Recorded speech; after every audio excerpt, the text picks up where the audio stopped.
the recent victories for Banvit and Tenerife. Of course, Banvit overcoming Oldenburg, FA Baskets Oldenburg. Then they beat MHP Reason with that dramatic Jordan Theodore shot at the buzzer, on aggregate rather. They gave him a 6-point win in Germany. And then, of course, Banvit coming from behind to be what can only be described as an awesome AS Monaco team in the third place game anyway. They won that one to get to the final. Iberostar Tenerife, well, this has just been a team that's been on fire all season long. And what a tremendous, tremendous story they've been for Spanish basketball, for European basketball. They are the host here. We see the third place score earlier tonight, 91-77 for AS Monaco, winning over Monterrey Venezia. Congratulations to those two teams for having a great basketball Champions League season. I'm Jeff Taylor, joined by Lloyd Gardner. And Lloyd, the lights have been dimmed, which suggests the trophy is now going to take center stage. This is what these two teams are getting ready to go for, this rather nice piece of hardware that you'd like to have on your coffee table. Absolutely, this is what it's all about, as you said, Jeff. We've gone through the regular season, playoff qualifiers for some teams, round of 16, quarterfinals, semi-finals, and now we're here today to see who will be crowned the first Champions League winners. For Banvit, it's all about the one man, Jordan Theodore, number 25. How will Tenerife slow him down? He has been so good this year, the MVP of the season, and rightly so.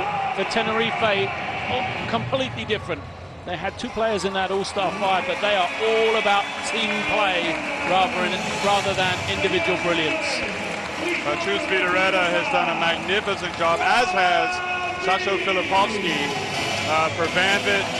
You know what? Their mantra has been refuse to lose all season long.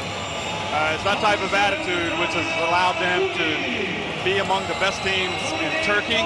That, of course, famously won the Turkish Cup already this season. And for Iberostar Tenerife, they've just moved from strength to strength all season long. They've slowed up a little bit in Spain of late, but I think most of the people in this arena will tell you that they are the favorites to win this.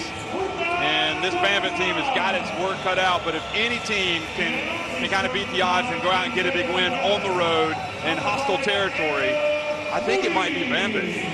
Yeah, I mean, Banvit come from Turkey. There's some intimidating atmospheres you have to get through in the Turkish domestic league. So I don't think they'll fear coming here to Tenerife, but it is a difficult place to play. Tenerife are an exceptional team as well.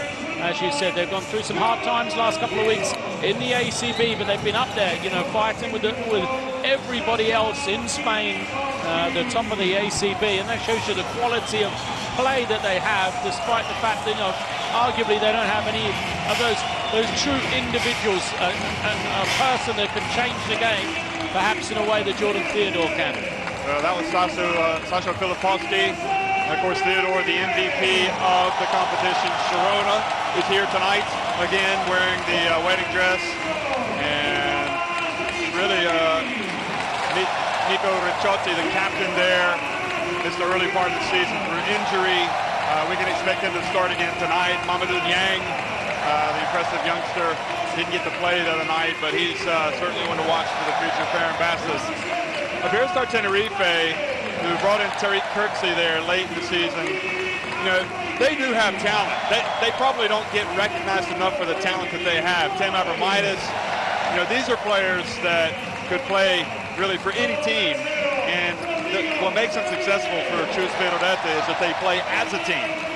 And it's that teamwork that you've noted that really prevents any of them from just rocketing ahead by averaging these monumental points averages throughout the season. It's that team play. They share the ball. They don't care. The only stat that matters for this team is that final scoreline stat. Absolutely. We said the whole is greater than the sum of the parts for Tenerife for me. You know, they do have great players. I don't mean to take away from the individuals that they do have, but their team play is simply superb. They have one player that averages double figures in the Basketball Champions League, two players only that average double figures in the ACB, and so that shows you the strength and depth that they have. Dornekamp is the only man to average double figures in both competitions. but they have 8 players on their roster that average between 5 and 10 a game. So Panyanis Anastopoulos, Sheridan Dozai, and Marek Simitric, and they will be doing the refereeing tonight. That's a party atmosphere, isn't it? It's rather festive. No surprise, La Hamburguesa is accustomed to that. That's the name of this arena, La Hamburguesa, the hamburger, because it looks like a hamburger, especially if you fly over it. The Pabellón de Deportes de Tenerife, Santiago Martín. And here we are, just 3.5 minutes away from this start of this final. Edu Muric has had his struggles. Gediminas Orlek, Gasper Vidmar, Jeremy Chappelle, Jordan Theodore. That's the starting 5. I really think certainly in that game the other night on Friday, Jeremy Chappelle was the unsung hero of that game. He came out and made crucial plays in that third quarter when the game really turned for Sasho Filipowski, the head coach. Yeah, I talked about Jordan Theodore, but those 4 other starters have important roles to play. And also don't forget Furkan Korkmaz off the bench. He was the X factor in the fourth quarter. He's a great 3-point shooter. If he can get going for Banvit, he just gives them another weapon on top of Orlek, Vidmar and Theodore, who are perhaps the 3 lead scorers. Well, Rodrigo San Miguel, Will Hanley, Marius Grigonis, Georgios Bogers, and Aaron Dornekamp. So, in fact, Ricciotti is not starting tonight. Interesting that Will Hanley did start the other night, didn't get that many minutes, and the same with Ricciotti. Dornekamp and Bogers making the all-league team, first team, and Chus Vidoreta there, the veteran coach. I think you would probably say a lot of people would agree with you that maybe Vidoreta or Filipowski would be regarded as the top coach in this Basketball Champions League this season. Yeah, I think Vidoreta will probably get the nod. It's an interesting starting lineup for him. You know, I expected him almost to go the other way, go smaller, but be able to play Theodore in that backcourt with multiple guards. He's gone bigger, so it'll be interesting to see. The high pick and roll is the tactic that is used a lot, either the high pick and roll or the drag screen out transition for Jordan Theodore, and going bigger for Tenerife. How are they going to guard it? I'm not sure they can switch some of those other players on to guard Jordan Theodore and have him expose them one-on-one from the perimeter. So it'll be really interesting to see. I think this is going to be a fantastic battle for so many reasons. The individual play, the key matchups on either side. You know, how's Bogris going to slow down Vidmar? The coaches as well. It's just absolutely fascinating. So here you see Tim Urbanmitis had the great game, the semifinal the other night, 19 points, 17 in the first half, going up against Jordan Theodore, who just really has, maybe he didn't shoot as well as you would expect the other night, but he always ends up with a double-double, doesn't he? Or he always ends up making something memorable in one of the games that he plays in, whether it's putting a difficult first half behind him and he can come out in the second half, hitting a game-winning shot. And, you know, he's been the best player in the league all season. He's the MVP. He comes into the final on a 12-game streak of double figures. Last time he didn't reach double figures in the Basketball Champions League, game day 6 in the regular season. And do you know why he didn't reach it in that game? He played 10 minutes the entire game. So he plays a lot of minutes. So that perhaps boosts his stats a little bit. But we saw how good he is at playing with foul trouble, why he's able to play so many minutes. And you can almost put, you know, 10 points, 7 assists in the bank for Banvit when Jordan Theodore's on the floor. He's going to let it all hang out, folks. Jordan Theodore saying even before the Final Four, when we spoke to him, he's like, you know what? We're going there to get a trophy. Don't write off Banvit.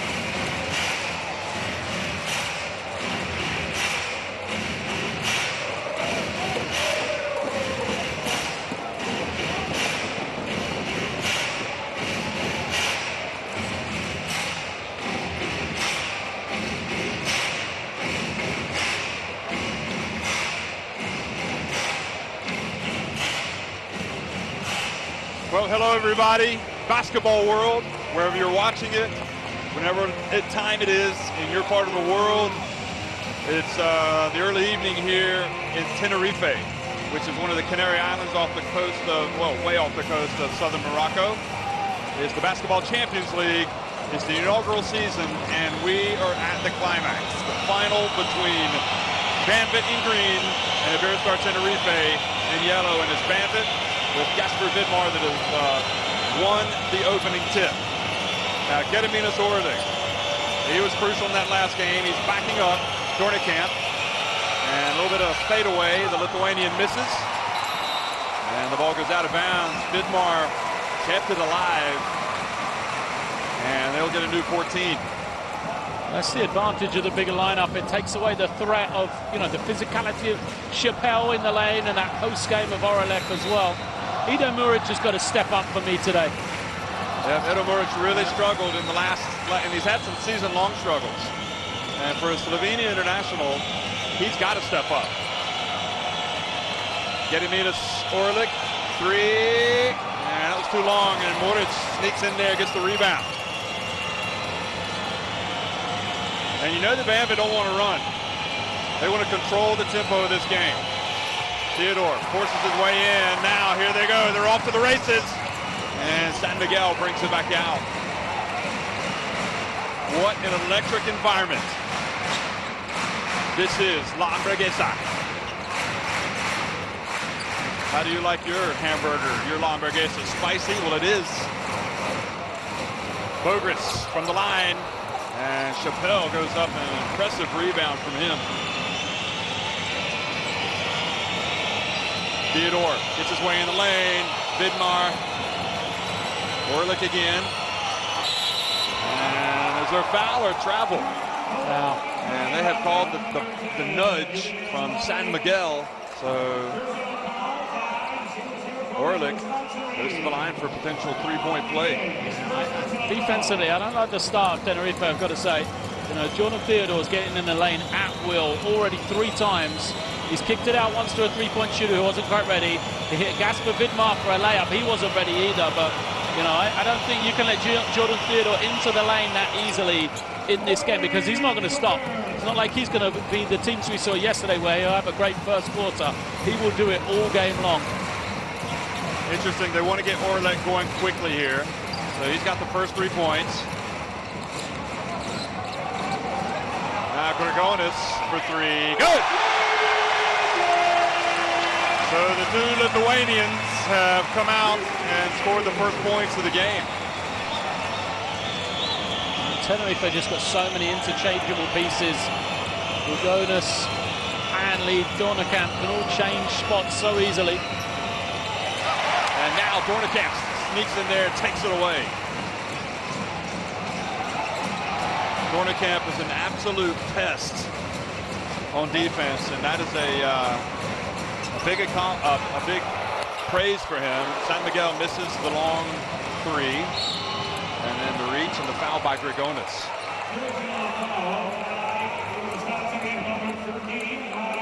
Here's Grigonis. He played at the Olympics for Lithuania.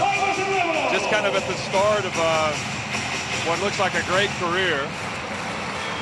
His career's been really going up, and up since he's come to Spain.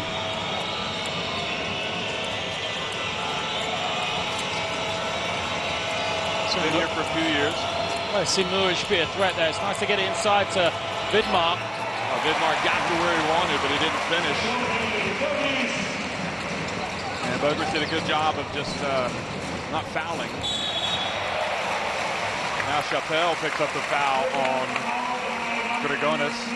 Now, depth is clearly where you would think Iberostar Tenerife have a huge advantage. They don't really go that deep to their bench in terms of minutes. They might play 8 or 9 guys, but 7 guys will play the majority of the minutes. Grigonis. Ball goes out of bounds. So you wonder if Iberostar Tenerife, well, we know they are. They're going to try to wear him out. But it ain't easy. No. And Peter Redis said as such. He's like, listen, they're used to playing like this. They're in the final. That's exactly it. I mean, Vidmar will interchange with Kulik.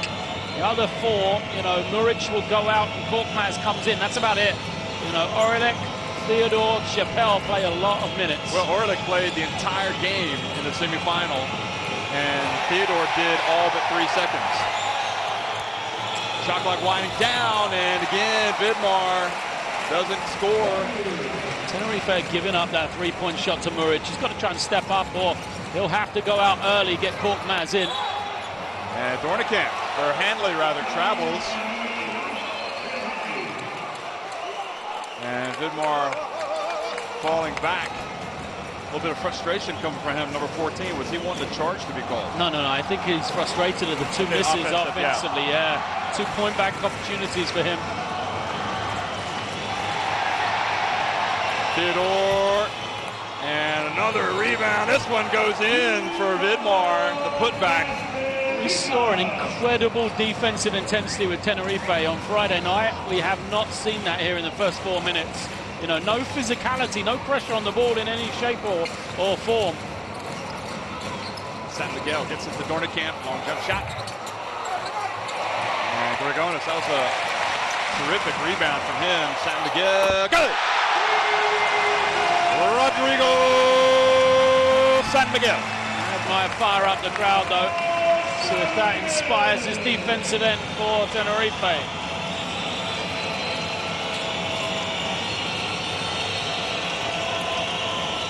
Theodore again in the lane, bounce pass this time, Moric misses.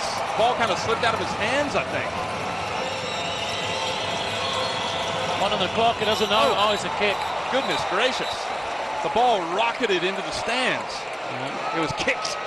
Well, the thing was, there was only 1 second to go on the shot clock. And now they've got a fresh 14. Bogers comes out, Fran Vasquez comes in. And you have two distinctly different centers that have do different things, with Bogers going out and Vasquez coming in. Vasquez probably much more of a shot blocking. Yeah, I mean, he'll help with this penetration. Again, Theodore into the lane so easy. Muric misses the layup. I don't believe Banvit will keep missing these opportunities, although the introduction of Vasquez will help defensively for Tenerife. The only problem is he's got to step out and guard Theodore. They can't just give up the jump shot. Well, they're dicing with depth defense. Simply Tenerife. It's worked so far.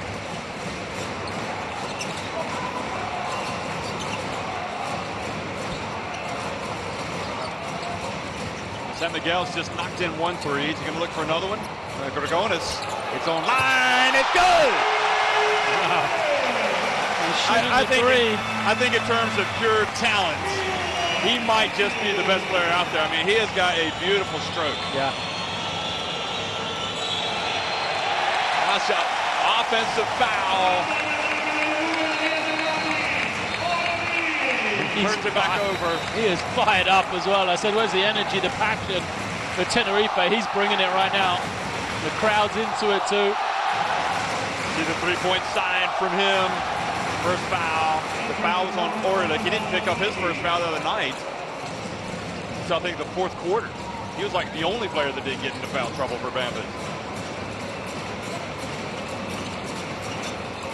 It's a tough matchup for Chappelle on Grigonis. Oh, look at the alley-oop, and just Vasquez could not quite get his hands on it. That is dangerous right there. Grigonis looking very good. Abramitis in the game, by the way. Almost a travel. Orlik get it to Moric, and Moric gets rejected. That's what Vasquez does, isn't it? Jams up the inside. Watch out. Grigonis gets some space here. Oh, they've got a mismatch. Theodore won't want to foul. Dornekamp recognizes it, has nowhere to go. Vidmar, boy, what terrific defense that was. Yeah, that's twice he's done that. He did it on Grigonis earlier as well. Helped and got deflected the pass.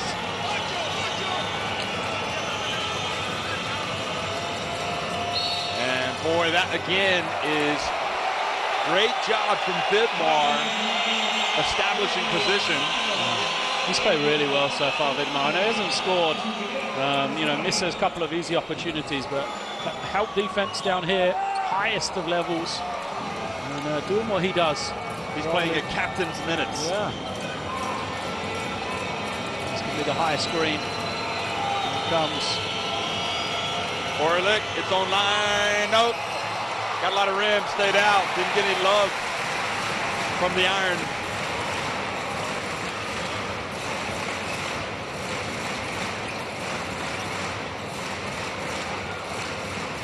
Grigonis, intercepted by Orlik.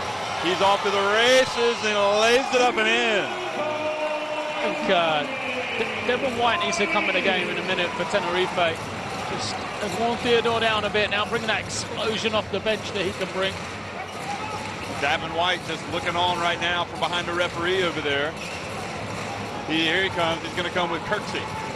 In the meantime, Edo Muric doing a good job defensively on Thornekamp, but Vasquez has that soft touch. I think you got to give the shot to Vasquez. Vidmar challenged it. Vasquez just happened to make it. The offense was just too good on that situation.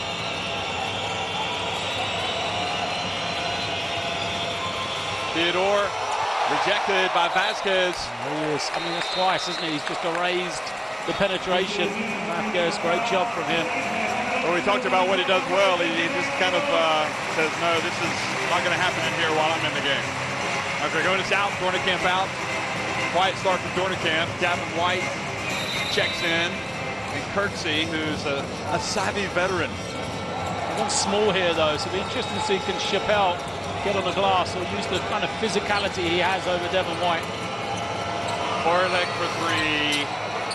And look at Vidmar. I mean, one green shirt amongst the yellow ones. That time he doesn't get it. Wouldn't say he's a great rebounder, but he's fighting in there. But again, that's the team play of Tenerife, just out-crowding him. 4 guys in there rebounding, group effort from them. Abramitis. Remember, he had 17 first-half points the other night against Venezia. And Kirksey puts it up and in. Right at the end of the shot clock. Great defense from Orlik. Abramitis made the second move, just got a little bit of a step.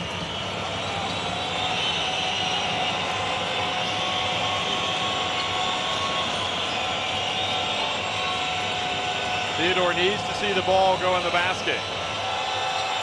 Passes over to Chappelle. Count it!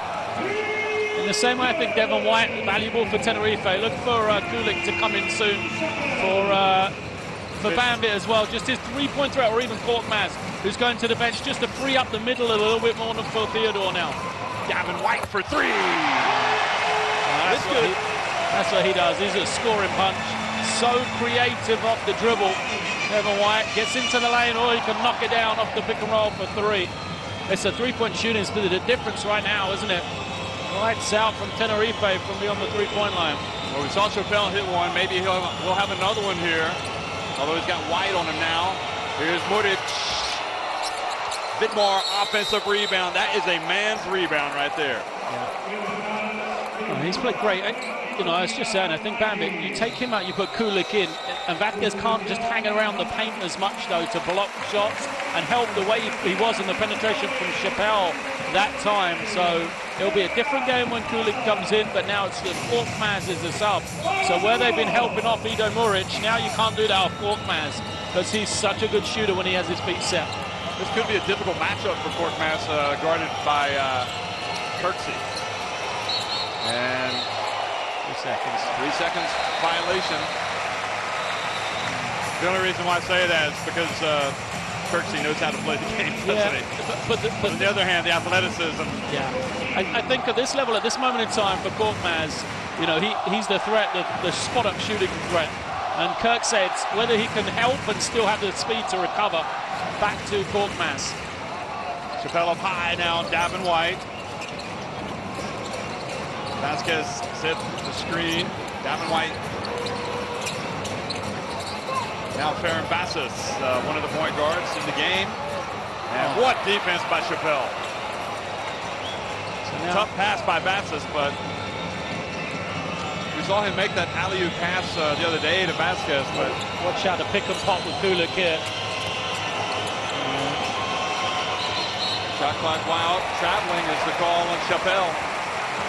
Just a rush to a little Banvit, rare mistake. Rotated a couple more passes. You see, Coach Filipowski is not a happy man. That's because Chappelle tried to penetrate when he had open players. If he just made a couple of passes, that had the wide open three. Well, we're going to see a player that didn't get in the other night. And Theodore's going to check out of the game to get a breather. So we know he's not going to play 40 minutes tonight. He needs a breather. And great defense and forced a turnover. What an inspired substitution. And Mutlu played so well that he's going to find himself going right back out of the game for Theodore, who's the preferred offensive. But that's what you call, it's little things that you can do that are very important. If they get a basket here, that could be a real momentum changer for Banvit. Ricciotti comes back out of the game, and Kirksey goes back in to guard Korkmaz, who obviously is a good three-point shooter. Got 2 seconds. So where would they go? I think Coach Villaretta's no fouls to give either. Chappelle, he gets the shot off, and that was a very important play, potentially, at the end of the first quarter. Remember that, folks. Mertan Mutlu comes in for Theodore, makes a defensive play, gets the ball back for his team, and Chappelle hits the jumper. But it's still Iberostar Tenerife leading it by 4 at the end of 1.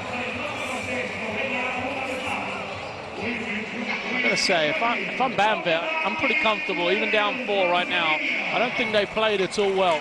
And I think the things that probably worried them coming in, they haven't been a problem at all. You know, Theodore's in the lane. We've said we know he's going to get his double digits. He's going to create. In the first quarter, he's 0 for 4 with 1 assist. That's going to change. In fact, you know, that's not the job of Tenerife on him. That was simply just didn't quite work for Banvit in that quarter. So if I'm Tenerife, I'm probably a little bit more concerned right now. I don't think they've got the physical effort they had yesterday defensively. Yesterday against Monaco, against Venezia, they were so physical. You know, they really did play great defense. They gave away nothing easy. They almost look like they're given a bit more respect to Banvit and the way they're able to play offense. I don't think we've seen Tim Abramitis even attempt a shot yet. And of course he came off the bench. Oh, the difference, you know, they've only taken 10 shots in the game. But it's your point is the defense. It's not so much the offense. It's how they're trying to get after him defensively. Yeah. But then again, you know, that's what Banvit would have expected. Yeah. They would get after him defensively. Yeah. What they have been able to do, though, is so far Theodore has been relatively quiet. I mean, he hasn't scored a point. He has been able to pass the ball, get penetration, as you said. So Korkmaz is going to guard Kirksey as he inbounds it. Tenerife have only taken 10 shots in this first quarter. The thing is, they made 4 threes. They're 4 for 5 for three-point range, and that's why they've been scoring. If they hadn't have hit those threes, it was a very slow first 10 minutes for them, even though they've got the lead right now. So Kulik is in for Gasper Vidmar. He's a Poland international center, so or power forward, don't think that he can't play coming off the bench. He's a very good player, and he played exceptionally well against Monaco. Oh, nice pass from White, but then Korkmaz just knocks it away.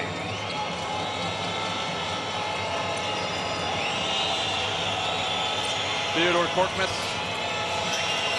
Pass over to Kulig. It's no good, and Orlik kept it alive. Another one is a great shot for Banvit. I mean, they couldn't get a better one. Wide open. Kulig has that range. And another miss.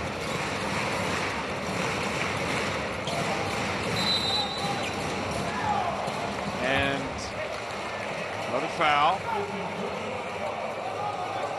From a tempo standpoint, though, you like how this game is being played for Banvit.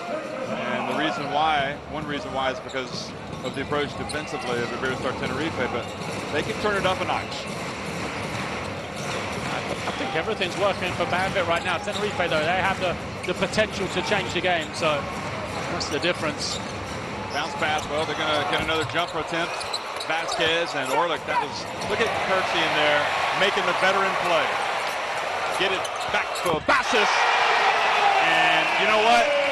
Tariq Kirksey, I'll tell you what, he doesn't get up like he used to, but boy, he just knows how to play the game, doesn't he? He just took that ball right away.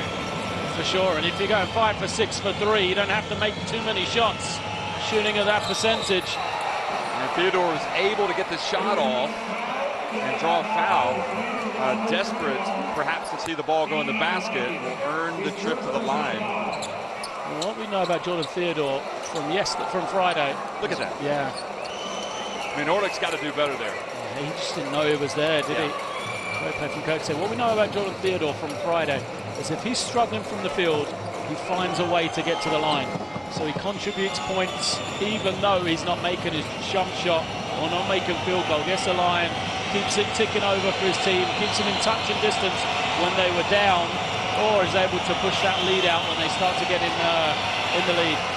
And that was exactly right. I mean, against Monaco were just laying the wood to them. And if Banvit had not been able to get to the free throw line, as you said, as they did in the first half, they just could not function offensively. That's why Jordan Theodore is so consistent, because even when he has bad shooting days, he still contributes points and assists for his team. And so far, he's not really having a bad shooting day, because that's still early. It's 0 for 4, though. Oh, I guess he is, 0 for 4. 0 For him, that's a very bad day. Alley-oop, and Vasquez plays the game above the rim. He's changed the game since he come on. Hit the jump shot, finished on the pick and roll now. Defensively, he's been superb as well.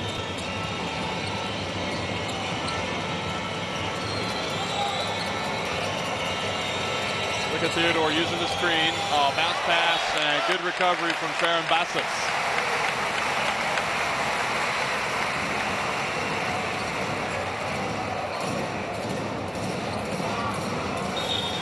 Yeah, I guess 0 for 4 is pretty bad. 0 for 2? No. But Chappelle, nope, that's off to the left. He missed that one badly, but so badly that Orlick was able to get the rebound, but then he missed the putback.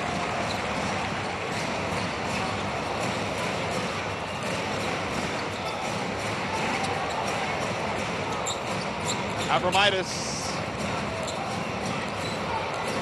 You can see Javier Beirant sitting there at the end of the bench, injured, unable to play. There's Theodore. They lost him in the regular season. There you go. Tariq Kirksey again knocked the ball away. Another play by him. Davin White gets the offensive rebound. And things starting to look a little bit better here for Iberostar Tenerife. Look at Tariq Kirksey, and the veteran just knows how to do it. The veteran influence of Kirksey and Vasquez has been superb. That's a case in point. We'll have a timeout here of Tenerife basketball. They get the steal, they take the quick three, but they get the offensive rebound again.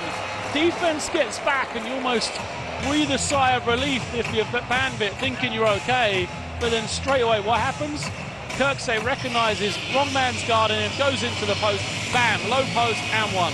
And Banvit just kind of, they thought they had him, they thought they were back, but just the speed of thought of Tenerife is so good. Well, 5 of 7 from three-point range for Iberostar Tenerife.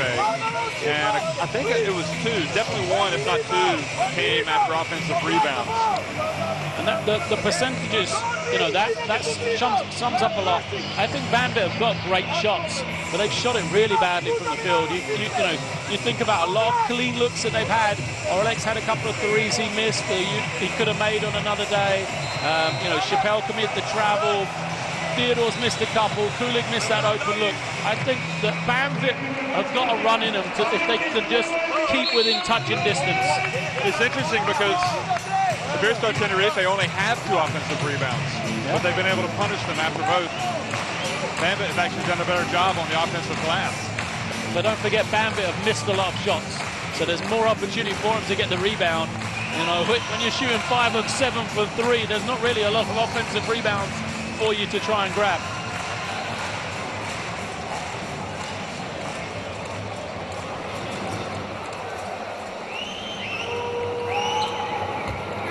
And Kirksey did not make his free throw. So, still a 9-point lead, 3 minutes into the second quarter.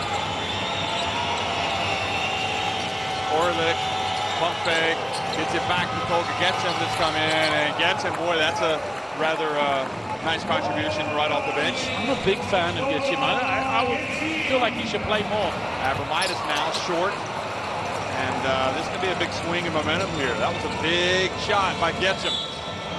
And the foul by Bassus. Yeah, I agree. Whenever I've seen Banvit a few times, and every time he's played, I feel like he's played really well.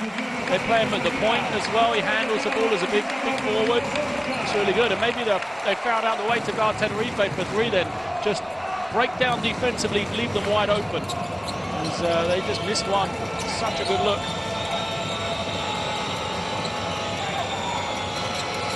Well, Theodore pulls up. He had Bassus right on his tail, and he didn't put him off his shot. That's the kind of thing I thought we'd see from Jordan Theodore with Kulik in the floor. There's no way they can guard that pull-up jump shot from him if he makes it. Now Davin White for three, and Orlik with the board. And Banvit happy to bring it up the floor at their pace. Out to Kulik. Smart decision. He can shoot the three. Well, it's going to be Theodore who's starting to feel it. And he gives a little Theodore salute up to the crowd and runs over to the bench. There's a timeout for Tenerife. I mean, the only difference is making or missing shots. Banvit got shots like that earlier. They just missed them. And all of a sudden they've realized, you know, with Kulik on the floor, it's the same thing I said. Vasquez, he doesn't have the foot speed to come out and guard Theodore on the three-point line. So what he does is he just stays in the lane. And he says, you're not going to get to the basket, but it gives up the jump shot. And with Kulik out there, Vasquez has to kind of, you know, respect that a bit. It gives more space. Theodore's going to come off and have that shot anytime he wants it. Unless Tenerife change the way they guard it, of course. You know, one way is you bring a third man into it to switch from there, but that's with Korkmaz on the floor, with Gachim on the floor, with Chappelle on the floor. Great shooters around them. You can't really do that off them because they'll knock them down as well.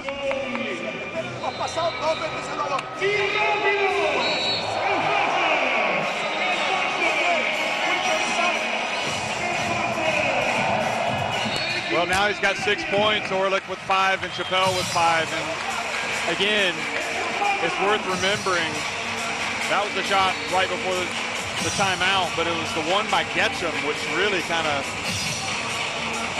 really kind of sparked this Banvit team. Yeah, for sure. I think Banvit are happy playing from behind as well. That doesn't concern them at all. Being being down in the game, we saw on Friday, excuse me.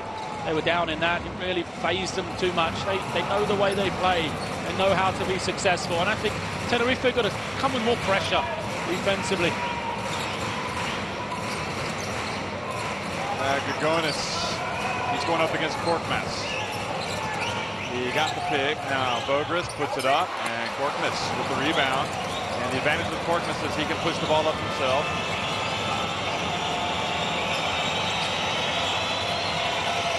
Back to Kulik.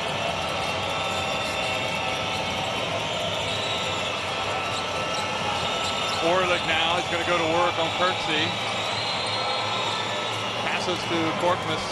Shot clock winding down, and Kulik able to bat the ball, but San Miguel does a great job of keeping Kulik on his backside, and he gets the ball.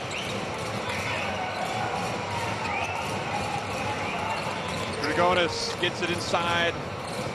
Dornekamp, who's been quiet. San Miguel, good!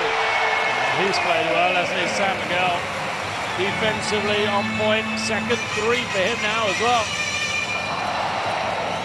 But he's got a lot of experience, Rodrigo San Miguel. Kulik for three, good! And gets it right back. That's it. With Kulik on the floor, it's just such a different look. You can't help as much on the guard because he's going to spot up and shoot the three after the screen. And that's what Bogris did there. He helped too much on Korkmaz, left Kulik open. San Miguel, bounce pass, Bogris couldn't control it, and then Kulik just takes it away. Now, in the open floor, it's Theodore, alley-oop, and converted by Korkmaz. And we have got a tie game. What a second quarter, what a comeback here from Banvit. And all because Bogris didn't control the pass. Now he does, and he misses, and Theodore has it. Bogris has taken a lot of shots. Dornekamp, he hasn't done anything recently. Grigonis as well. Now it's the Theodore show, gets in with a left, but doesn't finish. That's not like him. Kulig commits the foul. San Miguel went down like a sack of wheat. I think he was trying to get unsportsmanlike. What's this? Yeah, a little bit of theatrics there.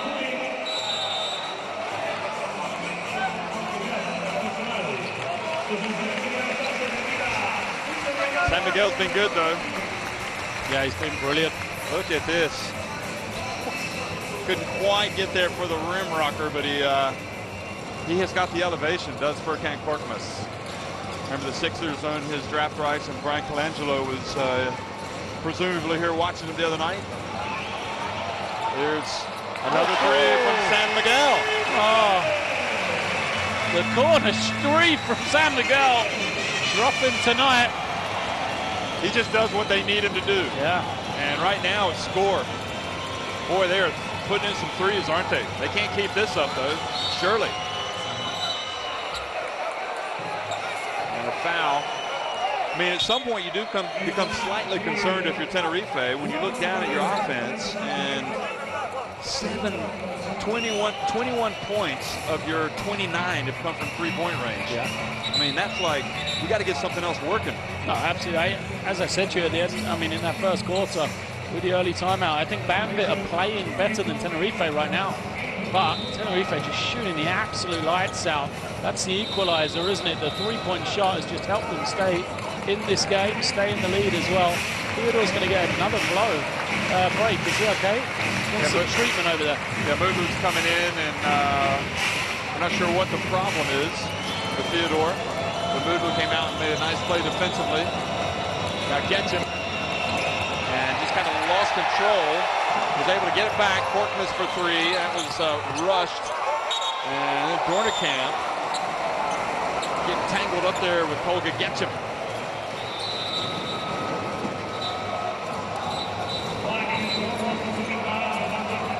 Here's Theodore now coming back in from Mutlu. I think he's bleeding. That's the problem. Okay.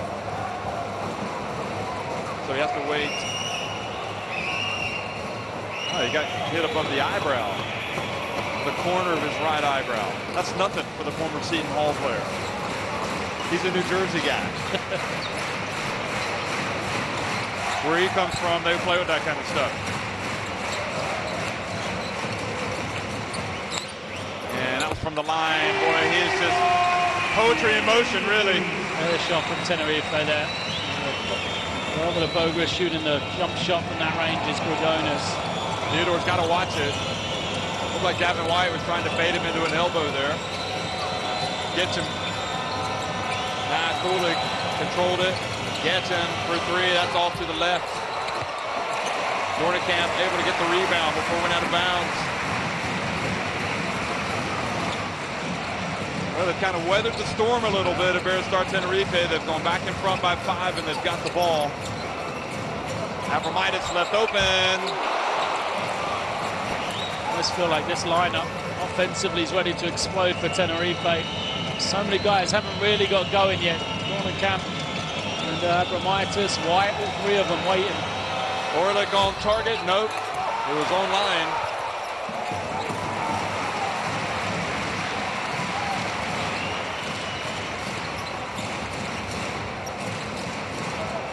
Now Gavin White drifts in, has the ball knocked away by Kulig. Another play for him.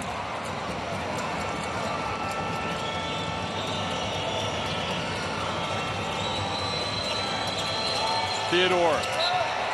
And isn't able to control it. Was hoping a foul was going to be called.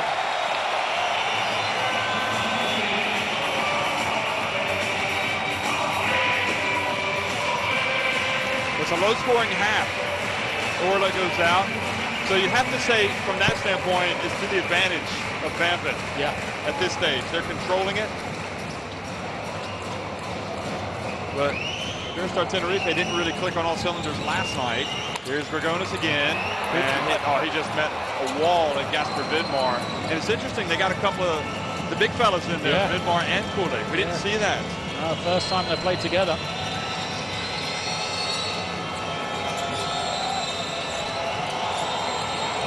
Theodore, alley-oop. What was that?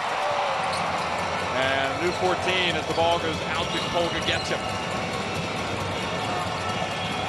Shot clock down to 6.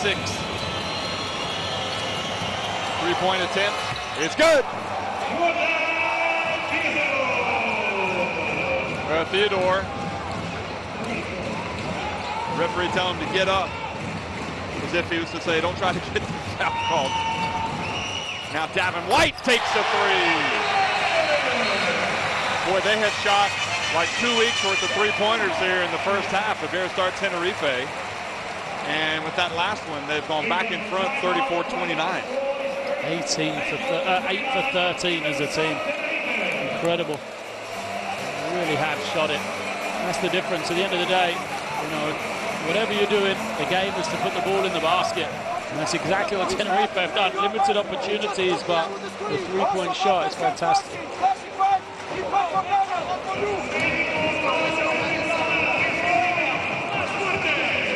I just heard something about the screen. You see Theodore's got 9 points now. I think Theodore was still worrying about the foul. He looked at the referee. He was frustrated on the defensive end. And I think he did the wrong thing on the pick and roll. Oh, okay. So he was supposed to get over the top to back to Devin White. Chose not to. His teammate didn't know, and that's why White was left open. The battle of the point guards. Yeah. Theodore 9 points. Rodrigo San Miguel 9. The only difference is Rodrigo San Miguel doesn't average that many points during the regular season. Well, Miguel's done it on 4 shots, and Theodore's had 8 to get there.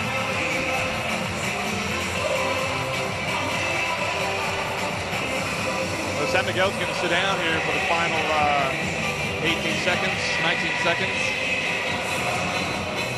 He's got 2 fouls, that's why. I want him to commit the third right before the half. They've got 1 foul to give, so they'll use that a little bit later as well, I think. Theodore late to the court, comes out, Korkmaz is going to inbound it.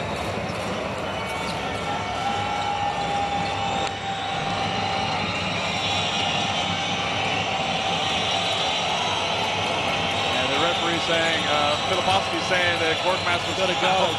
4 seconds, 3 seconds. Now, Filipowski's going to have a word with the ref saying there was a foul committed before that. And this makes it really difficult for them, because they've got another, oh no, they don't have another one, that's their 4th.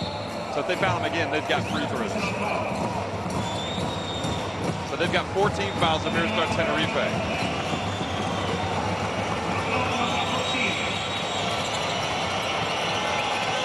Kulik's got it. He's gonna launch it. It's good! And they're going to look at it. They are going to look at it to see if it was in, but goodness gracious me, what about Kulik? He has been doing the business tonight, and with that shot, if it counted, it's 34-31. I know... that looked good to me. What do you reckon? I thought it was good. Yeah, I got to say, this is why I give referees so much credit. The amount of times I've watched it, thought that should count, and you watch a replay and it doesn't. First look, I thought it's good, but I've often been wrong in this situation before. Well, we're going to hear a cacophony of boos if it's counted, because we're in Tenerife. Yep, the basket counts. Kulik continues to play well. Easily. Yeah. And the teams go off the court, and it's like you said, Banvit more than happy to play from behind, especially when it's just 3 points. Iberostar Tenerife looking to shift into a higher gear. Will it happen, or is it going to be Turkish delight tonight?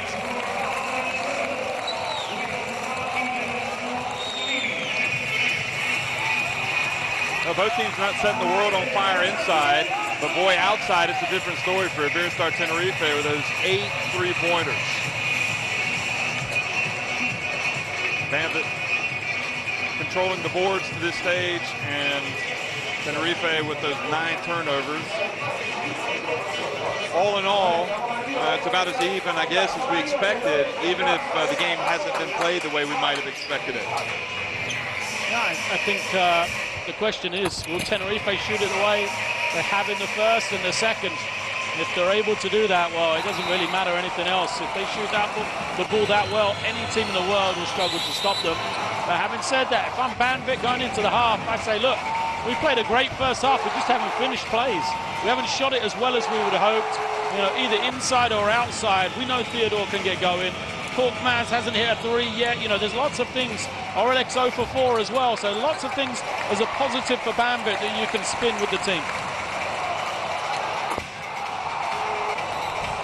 Well, folks, second half action will be starting in about 13 and a half minutes. Be sure you're with us here in Tenerife.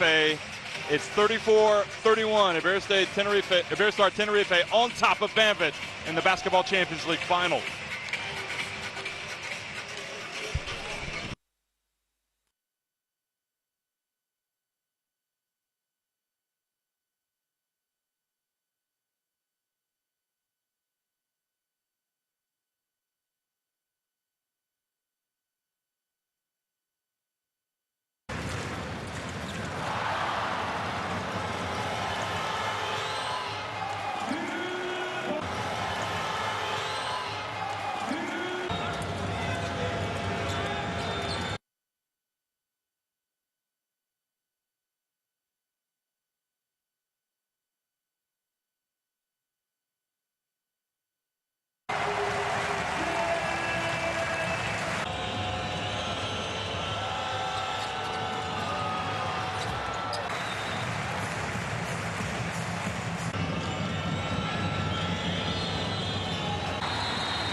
Bueno, pues aquí estoy en uno de los laterales porque hemos tenido la oportunidad de ver aficionados de varios países. Esta es una finalísima y como buenos anfitriones vamos a saludar a nuestros amigos, porque son amigos realmente, de Banvit. So, before we continue, we focus on the third quarter. I would like to talk to some of the fans that came all the way from Turkey. Han venido desde Turquía.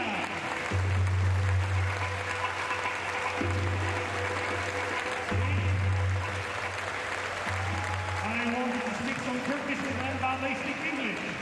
Quería hablar en turco con ellos, pero hablan inglés, así que todo el mundo lo va a entender en inglés. So what's your name, please? Su nombre es Omar. Omar, is this the first time that you are in the Canary Islands? ¿Es la primera vez que estás en Canarias? First time.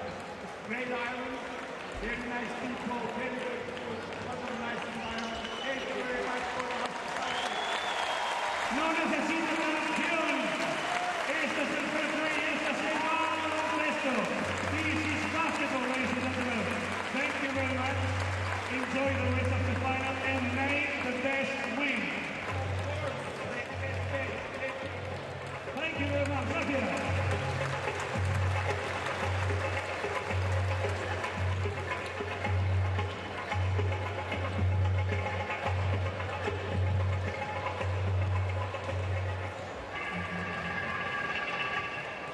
Y como todo el mundo sabe, hoy en Tenerife, además de esta Final Four, había muchas cosas en la isla. Había muchas fiestas. Today, there were a lot of things going on the island. We didn't only have this Final Four, we didn't have lots of festivities. Y tenemos aquí a gente que ha venido directamente de la romería de Tegueste. Directly, all the way from Tegueste. Typical Canadian costume. Su nombre, por favor. Ya no tenemos voz casi. He has no voice left. ¿Cuántos años hace que es usted aficionado del baloncesto? When did you start to be a basketball fan? Especialmente al Canarias porque tenía 12 años. Yo no conocía esta gama. He started to watch basketball games here when he was 12. So he's been a basketball fan since he's 12. Momento histórico hoy, cuando tenía 12 años, uno no se lo puede imaginar. ¿Qué vas a hacer si gana tu equipo hoy? So when you were 12, you couldn't imagine that one day this could happen. What would you do if your team wins tonight? Volvemos a Tegueste y vamos todos a celebrar la vida de champán. El aplauso para los aficionados de Iberostar. He will celebrate the best way he can back in Tegueste.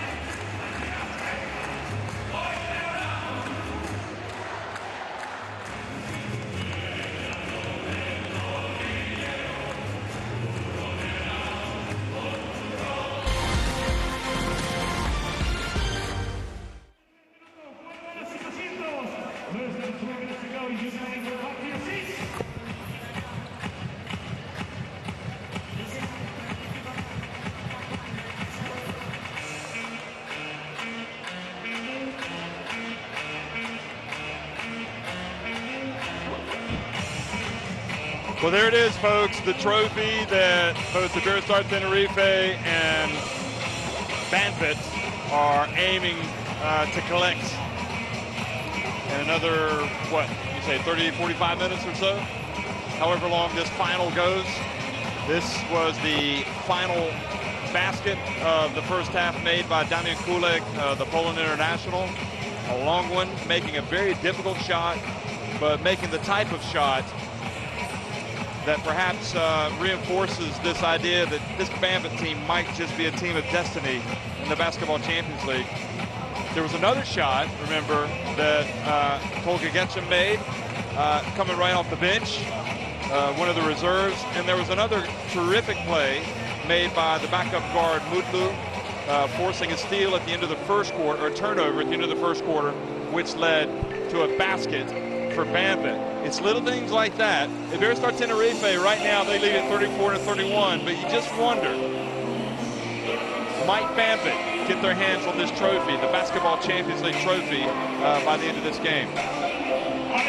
Well, we know how often the halftime interval can just completely change the shape of a game, though. I said as they were heading towards the locker room, I think Banvit actually played the better game of the first half. They didn't make shots, and Tenerife, without playing exceptionally well, just shot their lights out from the three-point line especially. So that's why they have this lead, but they'll know they probably need to play better, because Banvit started to find that rhythm offensively in the second quarter, after scoring only 12 points in the first. So, but Tenerife, again, I think they've got a lot in them. The key for me is Aaron Dornekamp. So we said how much Tenerife are a team. They have a lot of guys. There are 8 guys on this roster in the Basketball Champions League that average between 5 and 10 points. Well, 5 and 11 points. He is the only one that averages more than 10. He's the only guy that averages double digits in the ACB and the Basketball Champions League. And in the first half, he was 0 for 1, and he had 0 points. You know, they can't win with Aaron Dornekamp only taking 1 shot, in my opinion. Now, is that his fault for not asking for the ball more? No, I think some of it is just the way the game went. I mean, Rodriguez San Miguel, he was the guy that got open looks, and he knocked them down. So he's picked up the slack, which is what guys have done. But I think Tenerife need to find a way to get Aaron Dornekamp involved in the game.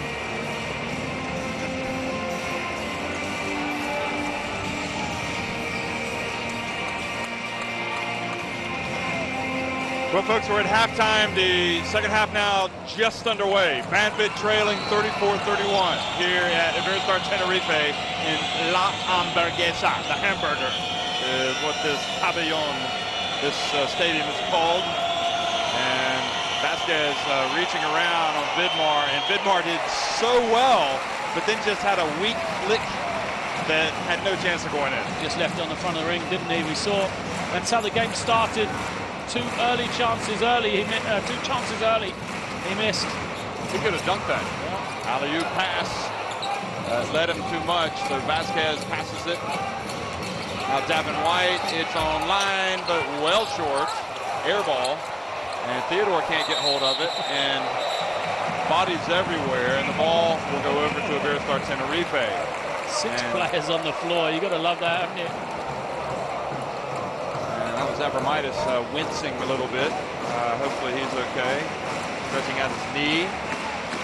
Former player at Notre Dame University, the Fighting Irish. Oh, Rodrigo San Miguel, that's not this sport. You're not supposed to kick it. That's another sport. And what about, it's a good thing that Gasper Vidmar still has that beard. That provided a little bit of extra cushion for his chin in that situation. He said he's going to shave it off if they win it, if they win this title. He might shave it anyway. He might at least trim it. What about Davin White? Well, Dornekamp inbounds it on the day that he was named to the All-League team.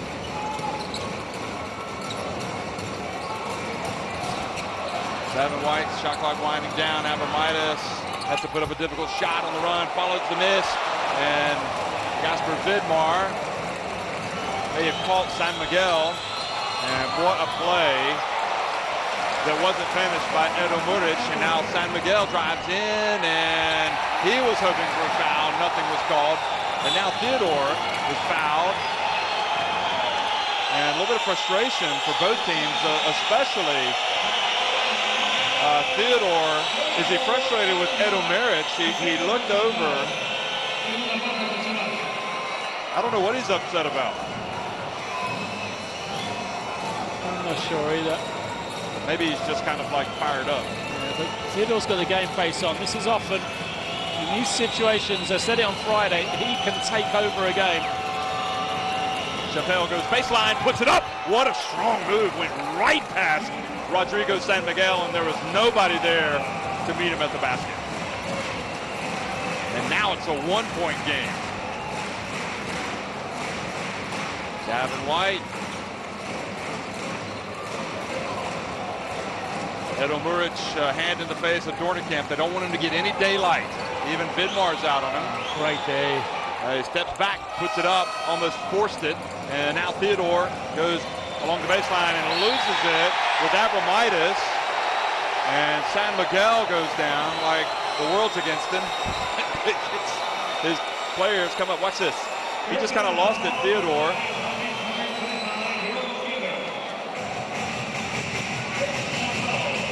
Every time he's fouled, San Miguel, it's an unsportsmanlike, isn't it?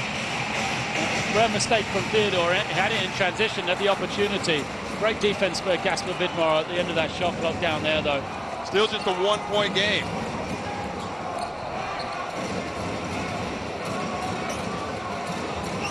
Iberostar Tenerife not able to get the penetration they'd like to pass it back out, so they get a jump shot from Fran Vasquez. Remember, they got the turnover, but San Miguel didn't make the layup because Banvit got back and played defense and met him at the rim. It's just slow for Tenerife. Doesn't have that flow they had with the offense the other day. Here's again. Oh, are they going to call that charge? Is it going to be an oath? It's going to be a block on Vasquez. I just feel like Tenerife just don't have their rhythm right now. You know, they're not creating anything from their defense. Offensively, you know, you think about the shots they're getting, they're not the shots they really, really want. Orlick for three, off the back of the rim.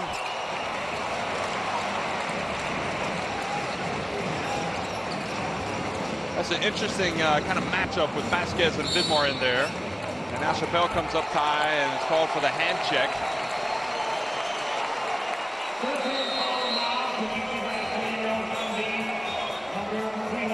We have a case here where the refs are trying to perhaps just kind of cool things off a little bit. Yeah, I think so. There's a lot of emotions. He was just kind of fighting through the screen, in fact. It wasn't a hand check. It was, he was arguing that Vasquez was moving.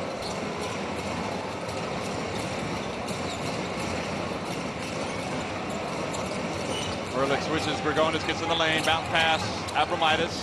That's much better from Iberostar Tenerife, but the shot clock is winding down.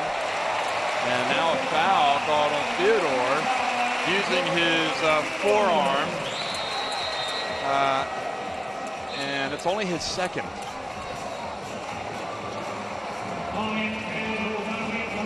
Chappelle's going out, though. He's got three. We kind of missed that in the melee of arguments that are going on. I know. I thought they did a great job defensively, Banvit, then as well, until the foul was called. But like you said, I think that we'll see a couple of quick whistles here for a while. Just try and get the game back under control by the referees. San Miguel shot clock winding down. Is it another three for him? No. This time he clanged it off the iron. Getting great defense by Banvit. I mean, I think they'll give that shot up to San Miguel.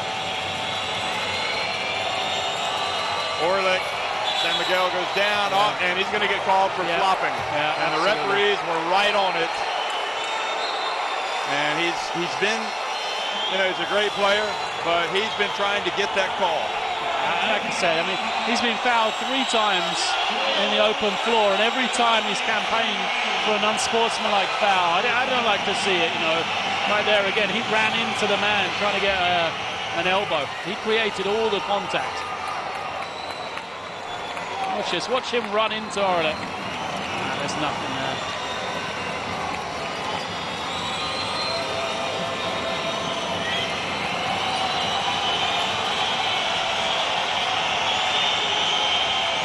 Now Korkmaz passes over to Edo Muric, changes direction, nowhere to go, travels. He's got to get him out. I mean, Muric has just had an absolute nightmare in the playoffs.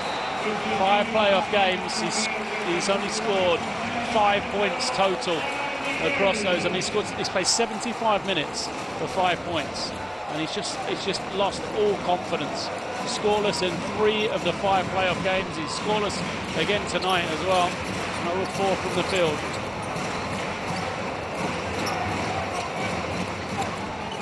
So White, now Dornekamp, good! There's the shot from Dornekamp, and he has a few words for Orlick as he walks past him. Let the trash talk begin. Finally got some space, didn't he? Only his second shot of the game, Dornekamp. Incredible. Korkmaz Not sure if that's the shot they want. He had to look at the basket. And the crowd getting into it.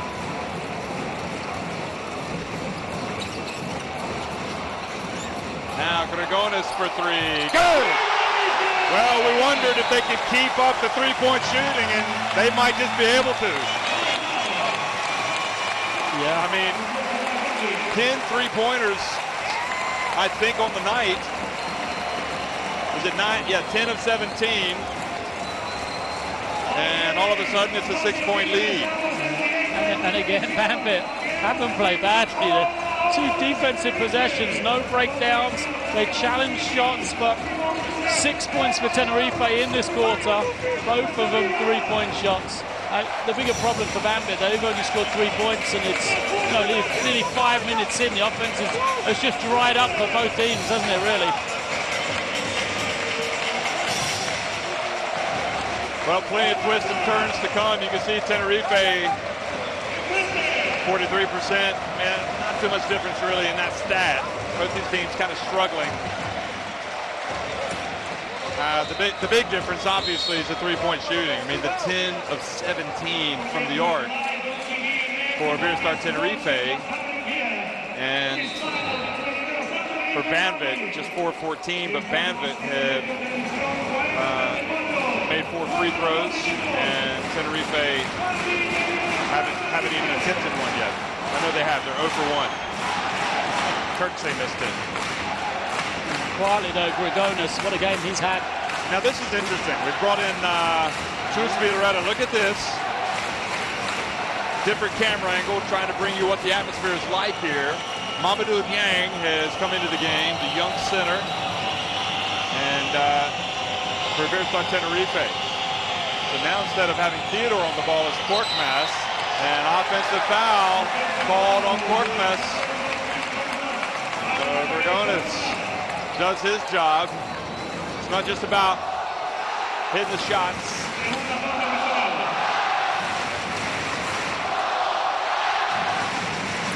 Korkmaz named the Young Player of the Year in the Basketball Champions League today, or last night. Gavin White, alley-oop! Mamadou Yang right off the bench, and it's alley-oop city. And all of a sudden, the lead is 8. This is where Theodore needs to step up, get the ball into his hands. Korkmaz over to Orlik for 3. And a foul, boxing out, I think, on Grigonis. I'm surprised Theodore passed it and got it out of his hands so early. His team needs a basket. He's got to step up. That's what he usually is so good at. Mamadou Yang did not get off the bench on Friday, but he has played and been significant in this Basketball Champions League for Iberostar Tenerife. Now 14 on the shot clock. Kulik, he's going to go right at him, and he's going to draw the foul. He almost had a three-point play opportunity. It's a tough matchup for Niang, isn't it?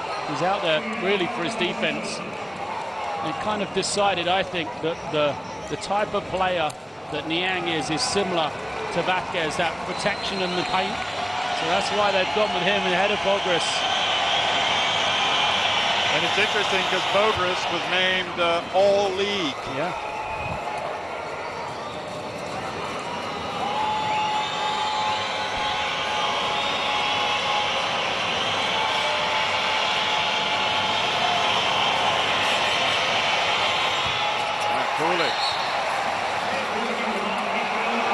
And now foul, another foul called on Yang, the youthful Yang. And look at that. Goodness me, that guy's beard's turning yellow over that call. Watch this. He said he had his shirt. That was the thing. I'm going to see it in that, yeah. And to be fair, Orlik immediately said, he's pulling my shirt, and the referee, without seeing Orlik, that's why he signaled to the bench. He said he was holding on to him.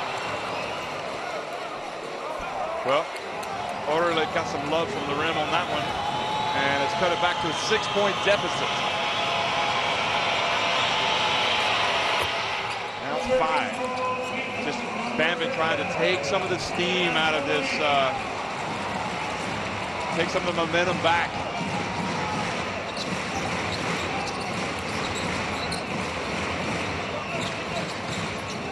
Dragonis, Torkmas goes down, no look pass. What was the attempt there, but Yang's there to clean up the mess. Abramitis didn't score, fell down.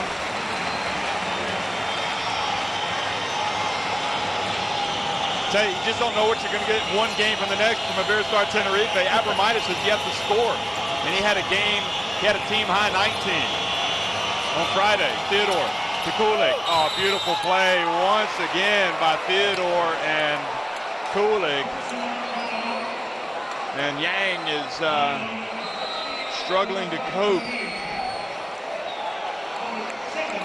I mean, he can't do much more than that. I don't think he'll mind giving up the fouls, Niang. He's not going to play a huge role. He's just going to get out there and be active. He's got a rebound here.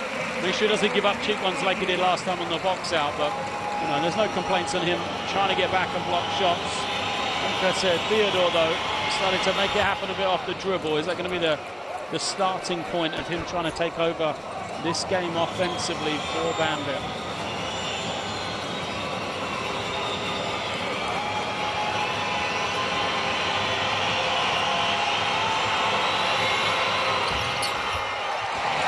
Well, just one of two again for Kulik.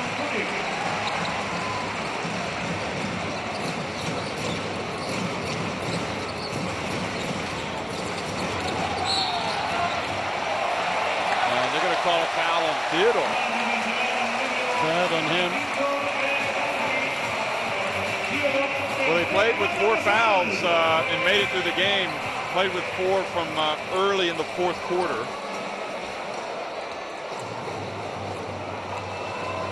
Not complaining. And Davin White goes to the line. Is that the first free throw they've made? Yes, it is. Of the night. Yeah, incredible. All they've done is make threes, really. Made 10 of them. They've made more threes than free throws and two-point field goals combined.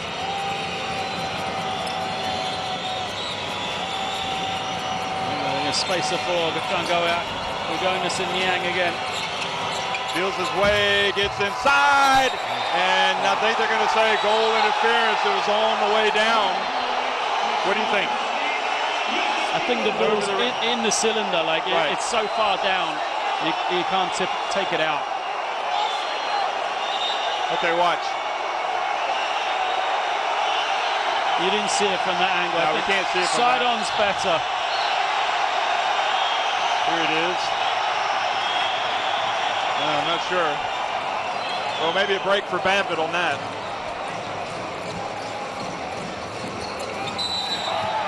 And a block called on Torkmas.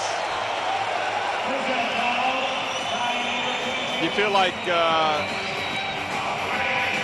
he's not winning that matchup. No, and that's another sign of the fact that he's 19. He has to try and take the contact side on, because if he goes face to face with Dragonis just bullies him out of the way. It's just not quite strong enough yet, Torkmas. But you wouldn't expect him to be 19 years of age. He's still so young. Such a career ahead of him. Dragonis makes both. I like this sub. Chappelle to come back in now. Dragonis now with 13 points. He leads all scorers. It's been very good, Dragonis. You like this sub of Chappelle coming back in? Yeah, I do. I think it's a good time for him. He can make a 3, but defensively he can really impact as well. Oh, what a play from Theodore, but he didn't finish. Nevertheless, Orlik was there to get the ball. Now he feels the mismatches. Niang going to help. Orlik stuck with it. Oh, he missed the putback. He's beside himself. He knows he should have made it.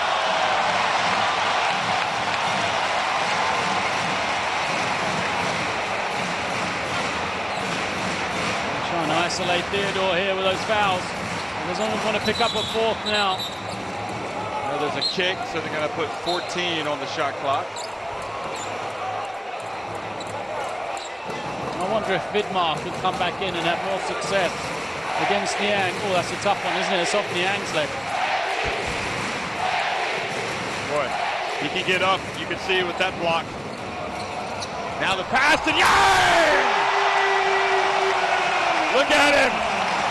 He's starting to take off. He's giving us the wings. Well, why not play him? He's been the player of the game in the second half. Niang scored, blocks, everything. Kulik, short, gets it. It's up to a 9-point lead. And the pass, oh, what a catch and shot from Kulik. That was not easy.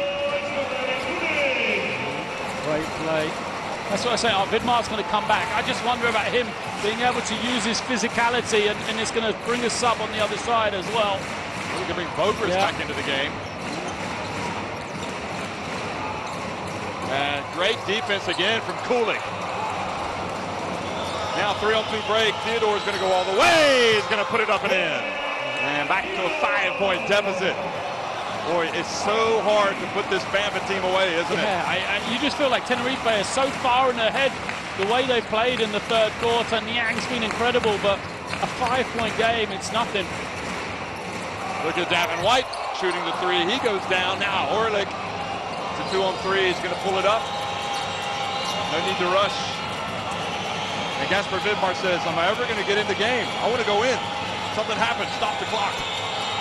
Oh, behind the back pass. Oh, what a fake by Kulik. Goodness gracious, but then the ball slipped out of his hands.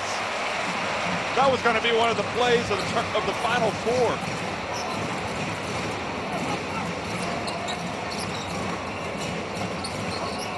Grigonis for three. And this time it was too long. Another rebound for Kulik. He's having him, well, he hasn't had that many boards. He's got 9 points.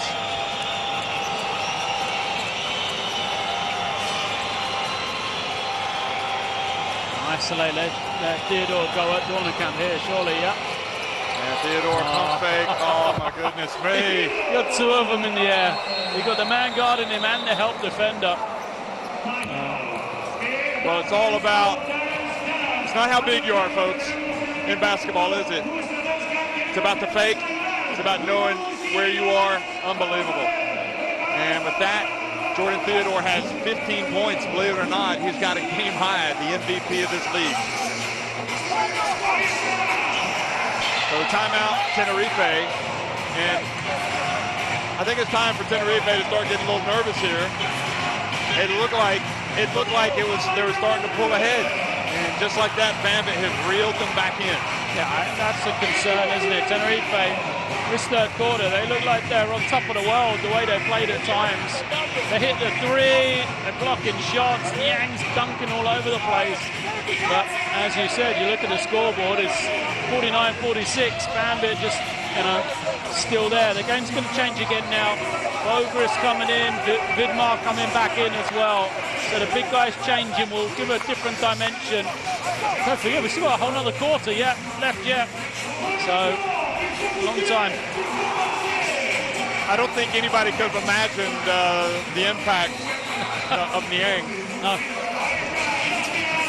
absolutely not. I mean, you said he has played during the year, absolutely. I think there was one key game in the playoffs where he had 4 blocks. Yeah, but he averages 3.7 points, 1.2 blocks a game. So, 5 seconds. Oh, Boger's back in, and the final seconds taken off the clock. And this time it's Iberostar Tenerife that have scored right before the end. So the timeout was used to good effect. That was plenty of time for Davin White to get all the way down the floor. And it's back to a 5-point lead for Tenerife. Incredible finish from White. He got into the lane, the defense rotated over, he shot it so high to get over the block. So those 10 3-pointers you see in the stats, so crucial for Tenerife. The 9 offensive rebounds for Banvit, helping them. And a lot more opportunities at the free throw line for Banvit. Here's Filipowski, let's try to listen in.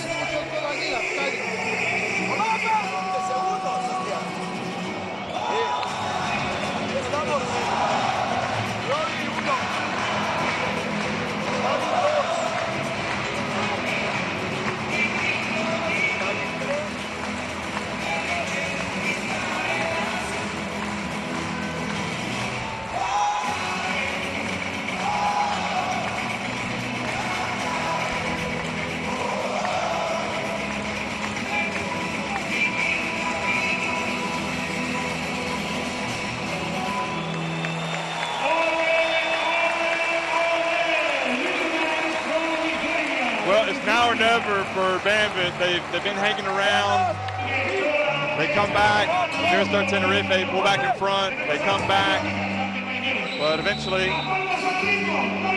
it felt like with Monaco yesterday, by this point, they had actually seized the lead, hadn't they? They scored right at the end, or they tied it. Yeah. And but Iberostar Tenerife seemed to be kind of hanging in there. They're not cracking. Tenerife lost 5 games at home all year. 3 in the ACB, 2 in the Basketball Champions League. So will Banvit become just a 6th team to win here? That's the question. They come in on that run, winning 6 of their last 7. And this man, the MVP, is the reason why for a lot of it.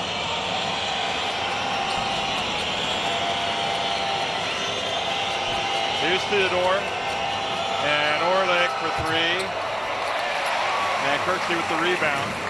Yeah, just check back. What it was the second leg against Pauk in the round of 16. When Mamadou Niang had his big game, 4 points and 4 blocks coming off the bench. Here's San Miguel back in, and then he just lost control of it. Always claiming.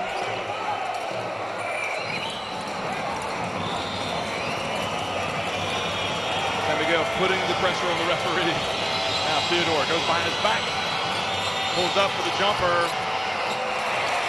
No, that didn't look good at all, did it? No, it was way off. Again, with Bogris out there, he can get that shot. He doesn't need to force it. Bogris has to hang back. Oh, good hands from Korkmaz, who's back in the game.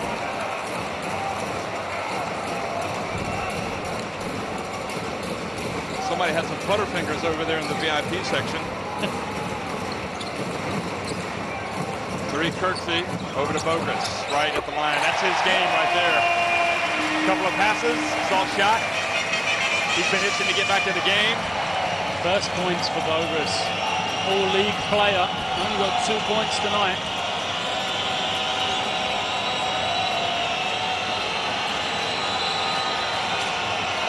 Now back, and the Korkmaz wide open.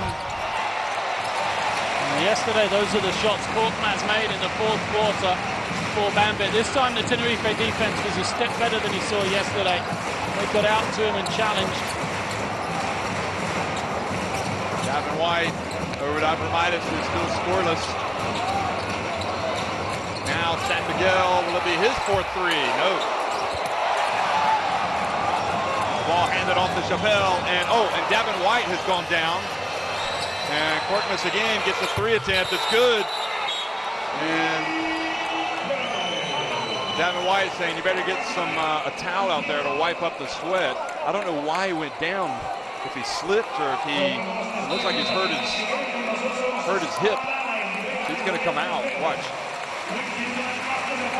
Oh, he just slipped on the surface, and that didn't look good, did it? No, it didn't.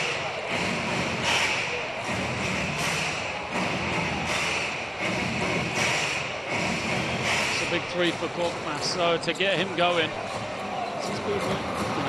he's a key guy. Korkmaz and Chappelle, if they can bring scoring, but almost guarantee that Theodore's going to come up with some.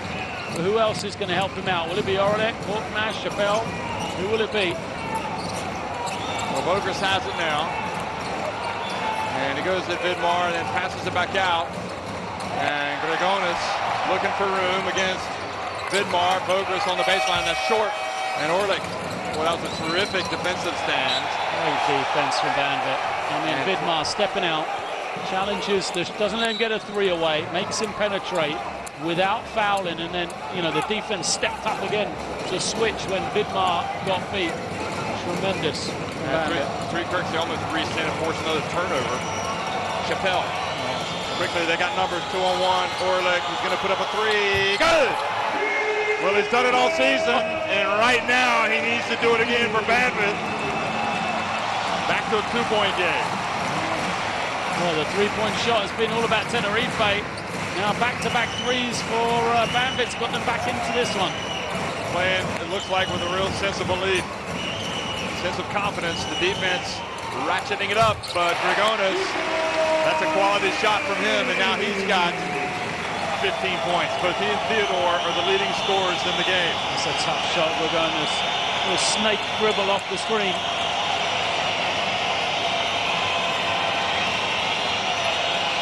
Theodore hands it off, and Abramitis knocked it out of Vidmar's hands. Bounce pass, Cooksey. Oh, he missed it. Great hustle from Korkmaz to put him off the shot, perhaps. Orlik wants the three. Orlik is open. Oh, Theodore didn't. He had the ball and couldn't bring it in.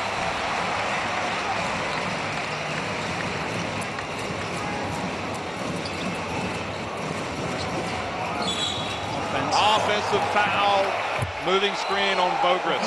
Orlik was feeling it. He wanted the three in transition. He didn't get it early enough, and then probably shouldn't have taken the one he took. Coaching staff speaking to him, saying, look, if you don't get a good one, hold on. That's a good ball. Timeout. Banvit. It's a second timeout, right? Second timeout already. Put it early. Yeah, so 6:18 remaining. I think they think this is the time now. Make a little push. If they can take the lead psychologically, how important that will be. I mean, the crowd here usually gets behind their team, but it's a bit different when you're trailing.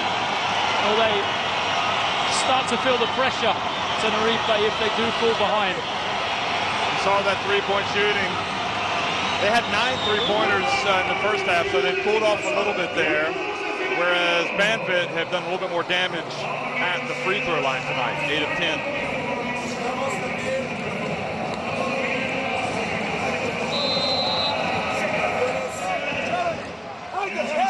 So the 32-28, rebounding advantage, 9 offensive boards for Banvit.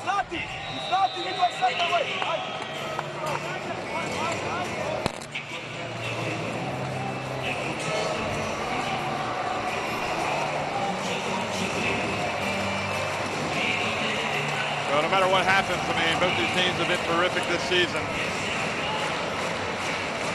It's going to be Heartbreak City for one of them, that's for sure. Because it looks like this one's going down to the wire. I mean, this is what it's about. Two teams going at it, back and forth game. And Tenerife have led through a lot, but Banvit playing their part. They're not out of this. San Miguel gets around the pick.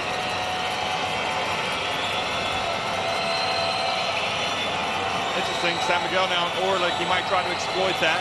Gotta go quick, 2 seconds. And offensive foul. Yep. I'm shocked that Theodore a couple of times has almost passed up the responsibility and they've tried to go to Orlik. Usually that's where Jordan Theodore just keeps the ball in his hands.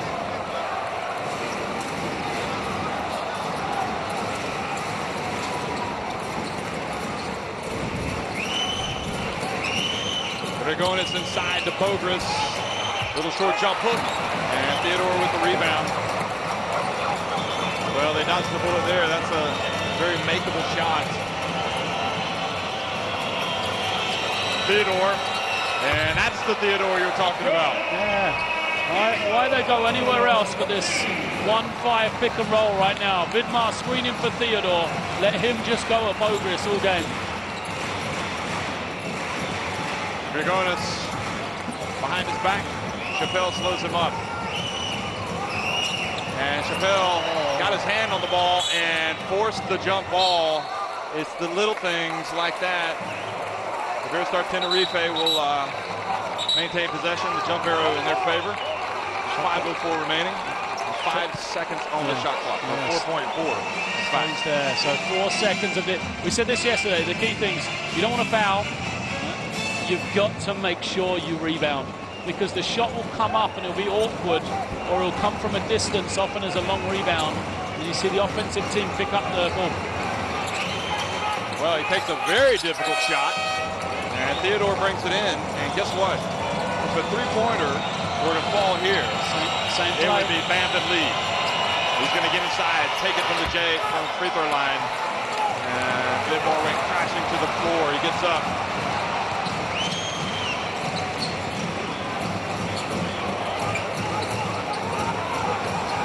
Grigonis. This match will try and go against Vidmar. Oh, he backed up too much. Goodness me, what a play from Marius Grigonis. Vidmar, that's a breakdown for him. He doesn't usually do that. He's good at getting shooters to be drivers. But Grigonis lights out tonight, 4 of 6.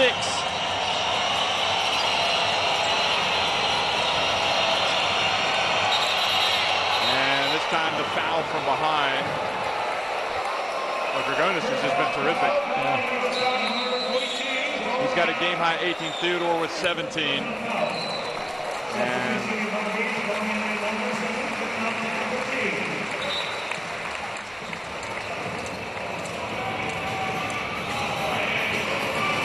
Dornikamp has 3 points. Now, Kulik back in for Vidmar. Maybe they like that matchup more against Bogris.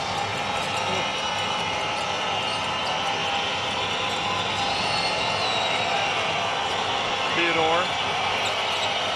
Tough shot for him.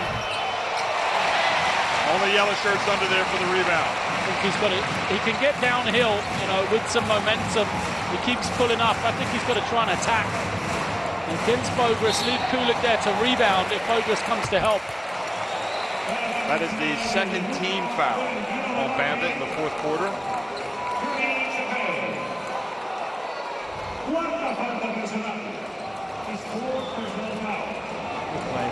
Grigonis causing all sorts of problems right now for Banvit. Here he is again. He's got it. They like the ball in his hands. Gets it back outside to Tariq Kirksey. And Dornikamp gets a big offensive rebound. Great play from him. Came from the 3-point line. The momentum on the run. Davin White back in the game. Looks okay. And he misses. And now Orlick gets the rebound. And Theodore has it. Almost lost it. Somebody's got to step up and make a shot. Oh, they find Kulik, and they wanted to travel. They're not going to get it. It wasn't called. And it's 58-55. I think Kulik got away with one there. I'd like to see that one again. Although he did have Korkmaz wide open, so Banvit will probably say they'd have taken the 3 instead. Dornikamp. And he throws it away. And now Korkmaz, how in the world did he save that? And Kirksey coming from behind, but it's, I think, a foul Davin White. And Vitoretto's barking over there about the non-call on the Kulik drive down the lane where they thought he traveled. And once again, Banvit just refusing to go away, trailing by just 3. Here it is again. Look at Theodore. So White with 3 fouls. Here he goes. See if he travels. Oh no, he didn't. I don't think. He was okay. Yeah, it just looked so awkward. He was all right. Yeah, it really did look like it was a huge travel though. Theodore guarded by San Miguel. He's going to go all the way this time. And this time perhaps tried to do too much. And he took out a cameraman. And the cameraman's being helped up. With Kulik on the floor there, he popped. So if Theodore drives and misses, there's no one to rebound. Grigonis for 3, that's short.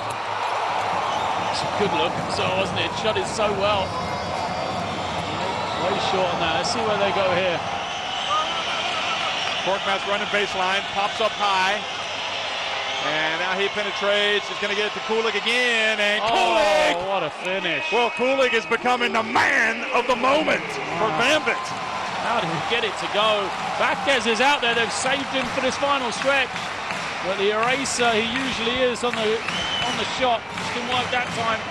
13 points for Damian Kulik, the Poland international. Now Davin White, and he draws the foul from Kulik, I'm guessing. Yeah, it was close as well. You watch the last second, he just came forward. That's it. You know, he's pretty straight up. Watching the last second, there, he just came forward again. You're right. And that was why the referee called it. Up until that point, he was fine. White had created all of the contact.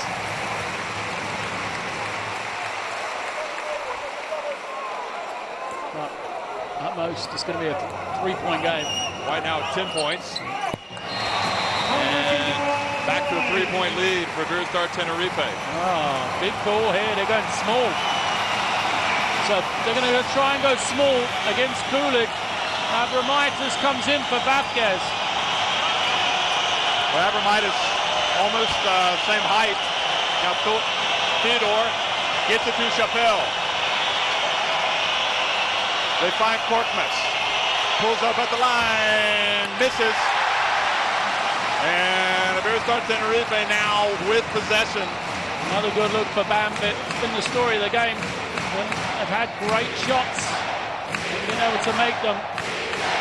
They can spread here offensively with all these players, Tenerife. The entire season of the pure drama coming down to this. Davin White! He's done it so many times for Iberostar Tenerife this season. He has just knocked in another big shot. And it's a 6-point lead with 1:01 remaining.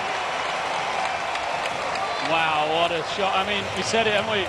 All game long, Tenerife knocking down the threes. And the difference, Korkmaz gets a great shot one end, missed it. White doesn't even get a great shot, but makes it.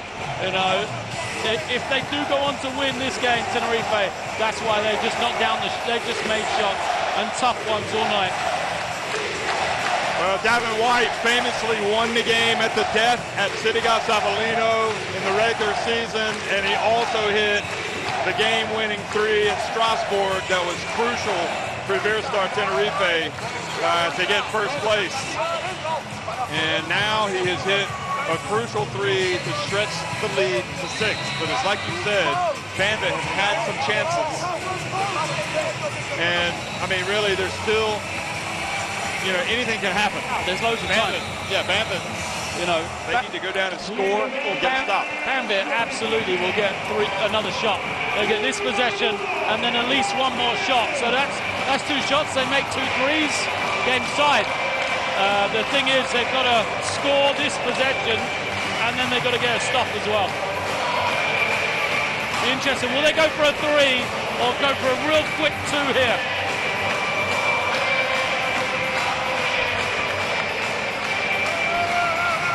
I think they'll just take the open shot. Yeah. I think they'll run something with a 3-point action if they can. I think we'll see Theodore penetrating. Any help? It. Yeah, if help comes off the guards, they'll shoot the 3. So the high pick and roll with Orlik. Now he's going to roll. And they're going to pass it to Orlik. And he had the mismatch. So he draws the foul on San Miguel. That's the one to give. So not a bad play. Here it is again.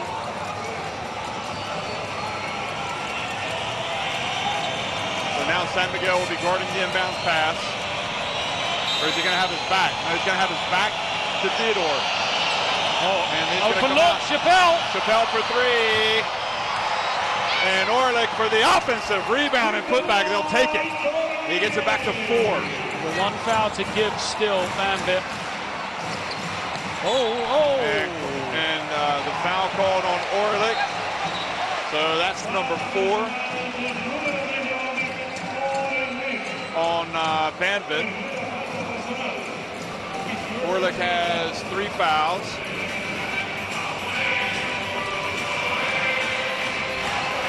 So the clock becoming the enemy for Banvit. There's 24 seconds on the shot clock.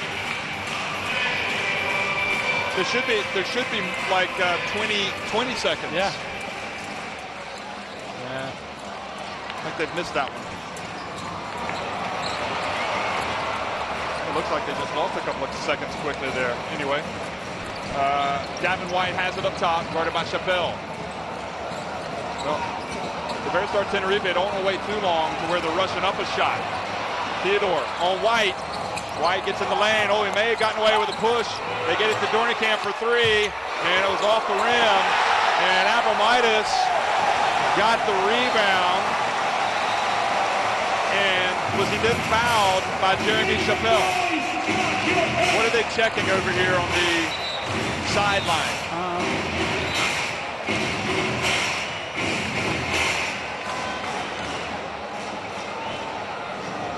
guards moving down to the floor. Want to make sure. Okay, let's see what happens here. Oh, they're trying to see if it went off with Chappelle or Abramitis. Sorry. It went off Chappelle, didn't it? I couldn't see from there.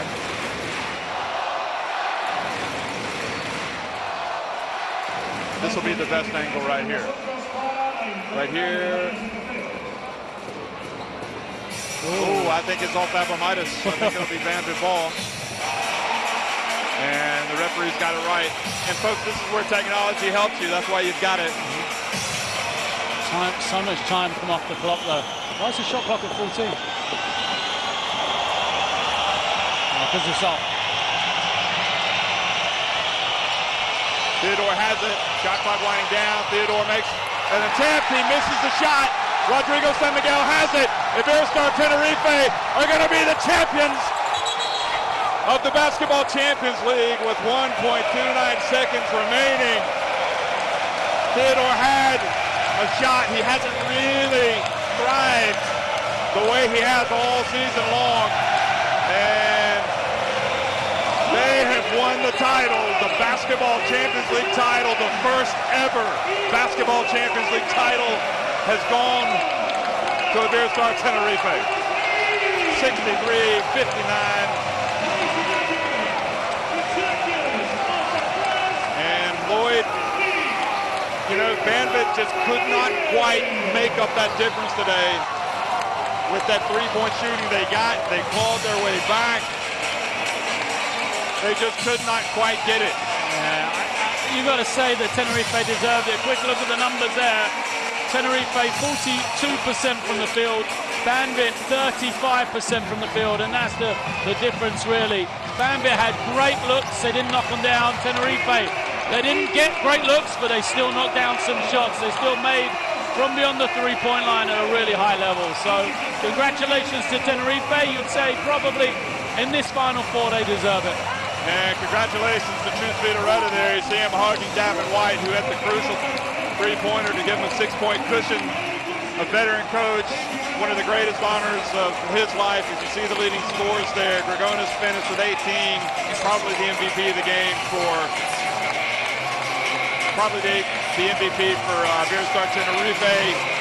Mohamed Yang came in and played well. Tariq Kirksey had those final moments. I mean, everybody, not now Jordan Theodore and Banvit, wanted it to end. They've got nothing to hang their heads about.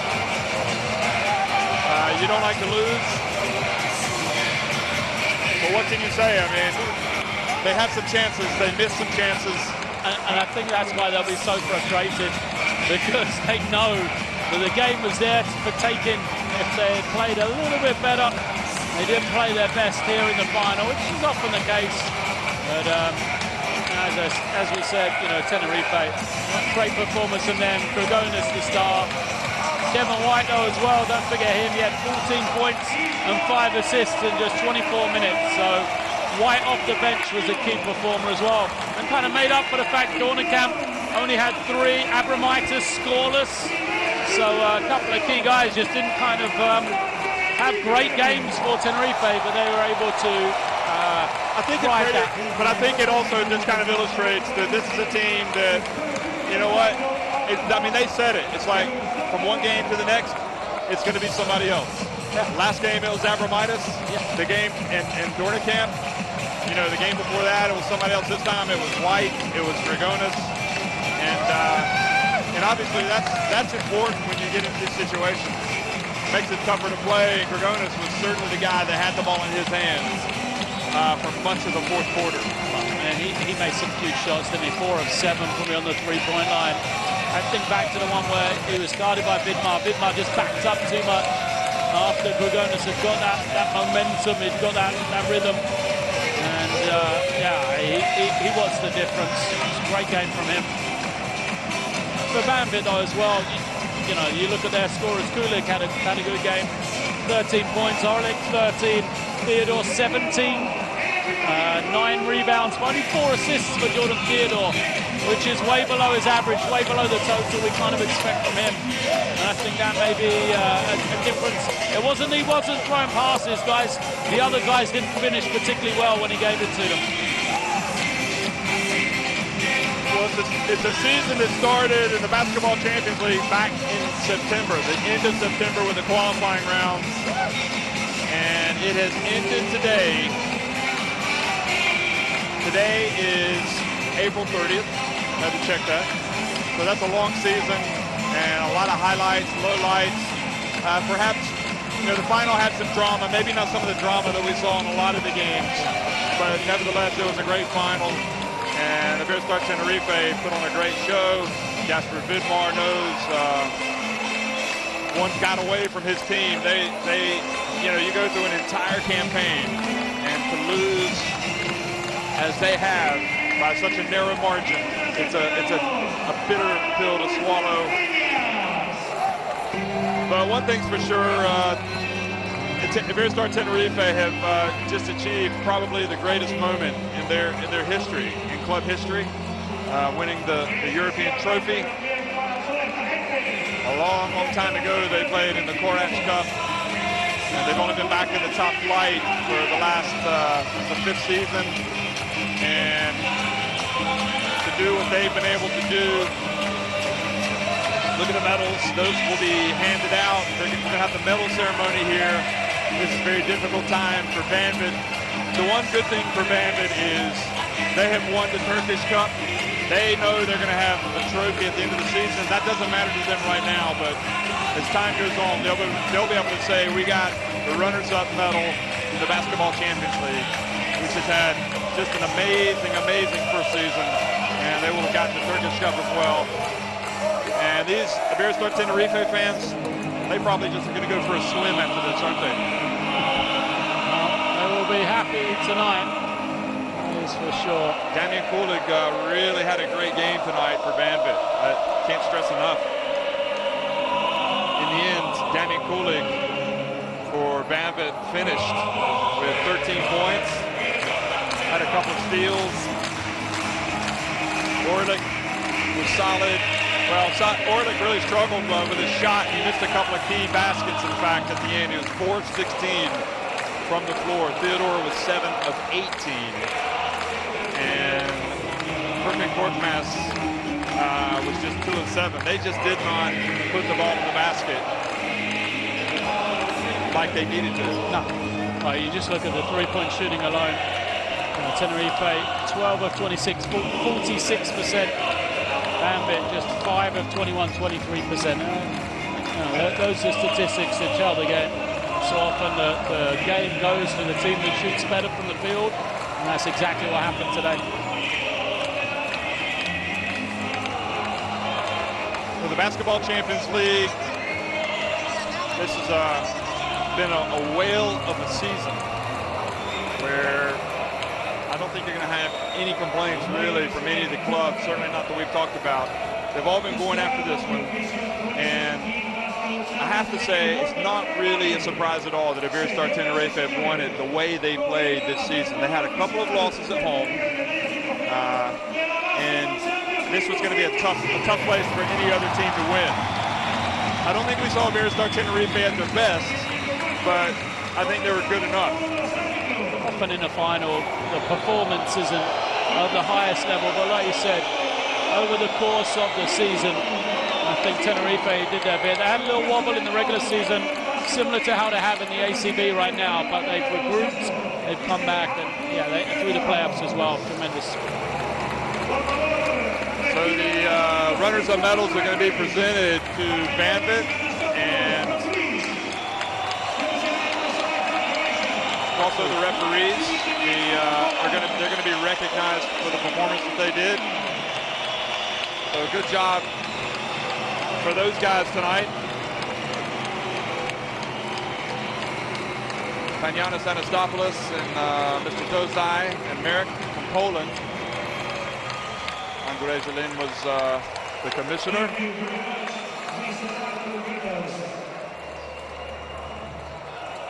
Now, in terms of the honors going out, look at that. I think it's great to see those guys get recognized. I really do. I know they're not supposed to be the show per se, but they get some recognition. Oh, bittersweet. Well, we do get bittersweet again. Kamil Novak and Patrick Kamenos are going to come out. European director for FIBA regional, Kamil Novak, used to play the game himself. Patrick Kamenos, who's done a whale of a job this season for the Basketball Champions League there. Seeing shaking hands with Banvit as they come up on the stage.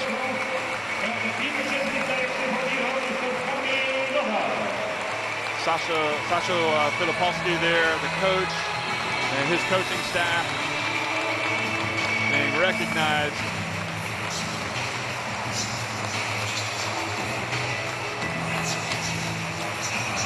And really, it's worth repeating that, you know, so many teams in this competition. 5 8-team groups in the regular season, and before that, you had the qualifying rounds. So to make it to the top 2, it's quite an accomplishment. I think certainly maybe some guys didn't perform for Banvit late in the season, and maybe if they could have raised their level a little bit, but that's basketball, isn't it? And you look at just Jordan Theodore, he's MVP of the league. Wasn't able to get it done tonight, but he'll get it done on more nights than those nights when he doesn't get it done. And I wouldn't say he had a bad game at all. I mean, he had 17 points, 9 rebounds, 4 assists, but if you don't win the game, it doesn't matter. There's Gediminas Orlik receiving his for Korkmaz. There's Jordan Theodore. He won the FIBA Europe Cup last year, and Damian Kulig, who did terrific. We'll see him at the Eurobasket without question for Poland. And Mike Taylor will be proud of him, the Poland coach, and all of his compatriots. There's Theodore. He knows it's going to be a long night. It's going to be a long trip back to Bandirma. They still got a lot to play for this season. They're 4th in the Turkish league. And interestingly, now we've got there's Thomas Vandenspiegel and Jorge Garbajosa standing behind him.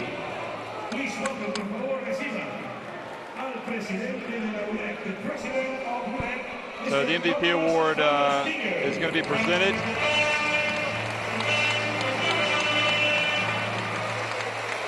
First of all, the MVP, el MVP, with the number, con el número 13. So the final 4 MVP is going to be Marius Grigonis. And I think we called that, didn't we? I mean, he had 18 points. He had the ball in his hands. And he is a great, great talent. Absolutely. Without a doubt, the MVP tonight, he was the difference. When they needed it, he stepped up, made some big, big shots for them. And he averaged 9 points a game on the season, but tonight, doubled that. Absolutely, no doubt, that's the right selection. Nice to see him with his Lithuanian flag up on the stage. And it was Thomas Vandenspiegel, the former Belgium center, who presented him with the Final 4 MVP award. And now the trophy.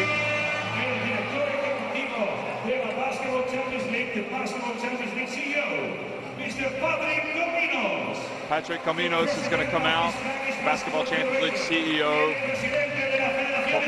Jorge Garbajosa, he needs no introduction, but just as a reminder, on the right, there he is, the tall one. Maybe the best power forward. Well, I mean, I'm not going to claim that. I mean, Sergio Hernandez, the Argentina coach, told me the best power forward in international basketball in 2006 was Jorge Garbajosa. For the multi-skilled game that he possessed and helped Spain win that national title, or sorry, the world title in Japan. Cruz Villareta and Iberostar Tenerife come up to receive their medals.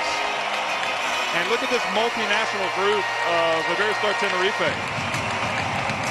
I mean, Villareta, all I can say is, where's your Spanish flag? You need to have it. He's on the coaching staff of Spain's national team. They've only got one Spanish flag. San Miguel's got it. I gotcha. You see, Bogus has the Greek flag. Gavin White has the American flag. Mamadou Niang has the Senegalese flag. Nicola Ricciotti is the team's Argentinian and the captain.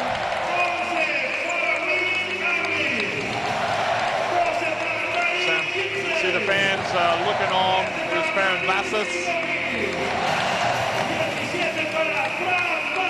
Javier Beran is going to go up there. He was playing great until he tore his ACL. He shakes hands with Commodus there. Avramidis. Oh, look at that. Dornekamp has his Canadian flag, and Yang there, he was terrific, wasn't he, when he came in tonight? Oh, he changed the game in that third quarter. He came in and it was like he was going to be the MVP at one stage.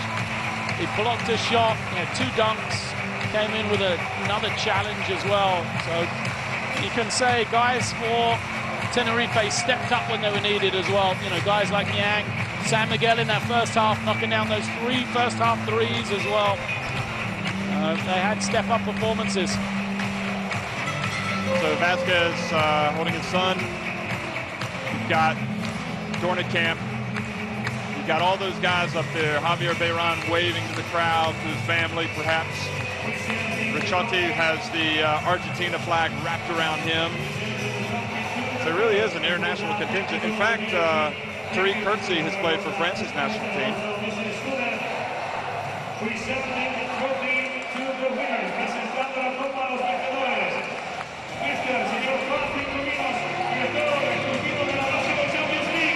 And they're going to now be presented with the Champions League trophy here from Patrick Commodus. And there it is. That's what it's all about, Ricciotti.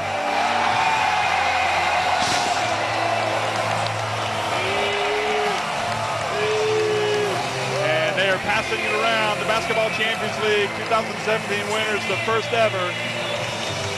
Amazing scenes for these fans here in the Canary Islands. And as is usually the case, we are the champions.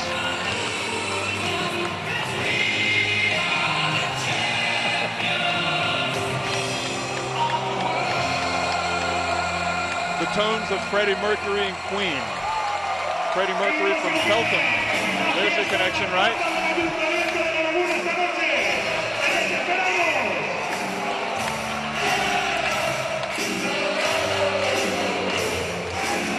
Nothing like winning a title. And look at that. It's like looking at the United Nations, isn't it? Maybe that's the key. You just have to have players from everywhere. What a great place. La Hamburguesa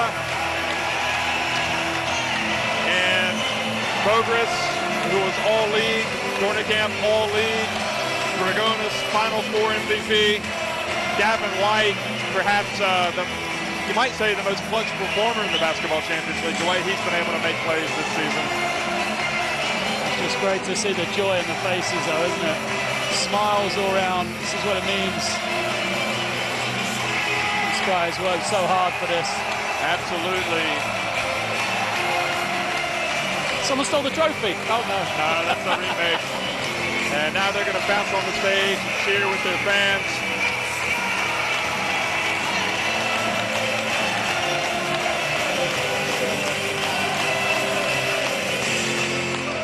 How many flights? I mean, they played 16 regular season games to get Tenerife, so that's 8 trips off the island in the regular season alone. And when they go somewhere, they're flying to Madrid or they're flying to Barcelona and making a connecting flight. There's a lot of time, a lot of air miles invested by these guys, not to mention the fact from the round of 16, the quarterfinals. I think it's fair to say they deserve to play at home, don't you? Yeah, don't forget the playoffs as well. 2 more games for them on the road there. It is great that they can celebrate in front of their own fans. It's great for the fans that made an atmosphere here through this weekend as well, which has been one to remember.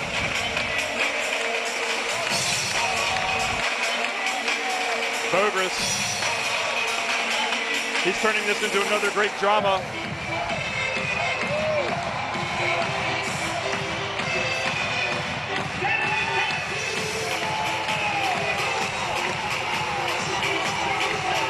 The question I have for you is, will these guys go to bed tonight?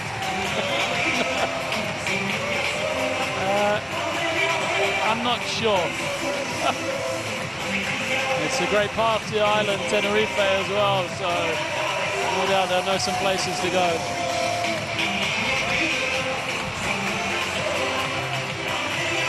Well, the fans look like they don't want to leave the arena.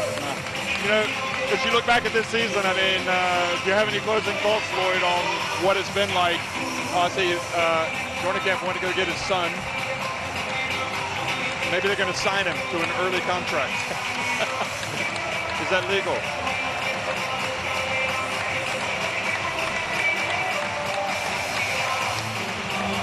Maybe the one lesson to be learned is, or to be drawn from this season through Iberostar Tenerife's eyes, is if you play like a team, anything is possible, really. Yeah, absolutely. I think that's the key. You look at the emotion. Look at tears of joy from Ricciotti. Yeah. And I think absolutely, as you said, the team play from Tenerife is something to be admired. The fact that different players have stepped up on different nights. I mean, this is a team that have one guy average double figures, and I'm pretty sure after he only scored 3 points tonight, Dornicamp might have even dipped below double figure mark as well for the season, because he was only 10.4 coming in. So, you know, a team which has just used all 12 players. They've spread the scoring around. They've taken the loss of Javier Beran as well in their stride, but just great team basketball. And credit has to go to that man, Chus Vidaureta, has got his team ready to play at a level which nobody else has been able to compete with.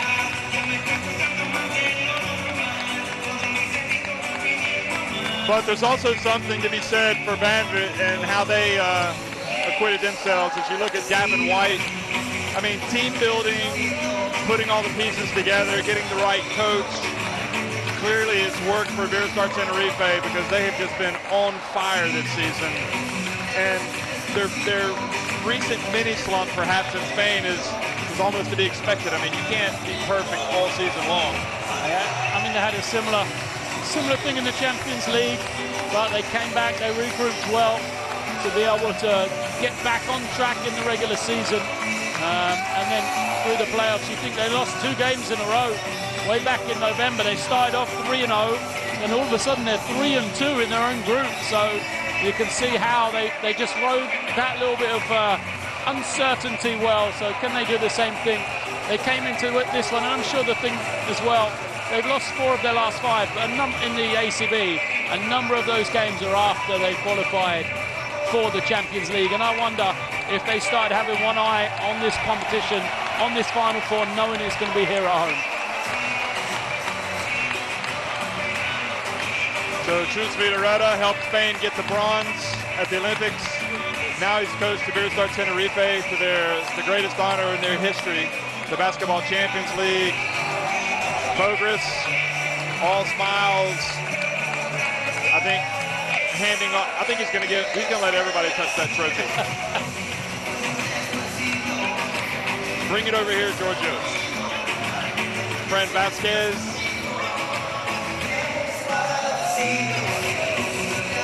Javier Beran, Sharona there is doing my Sharona.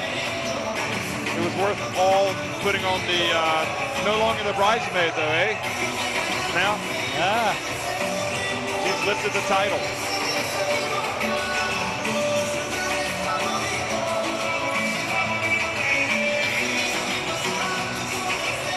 So Banvit will go back as we look at some of these highlights. It's really all about putting the ball in the basket, and Orlik did on this one. On this occasion, I don't know, was it a case of nerves or was it a case of not shooting the ball as well as we know they can? Yeah, I just don't think it really clicked for them today. Banvit, they tried, they got good looks, but they just didn't quite do it. And you have games like that. Sometimes, like you said, it's the pressure. And other times, just, the rings, the night, the day, whatever it might be.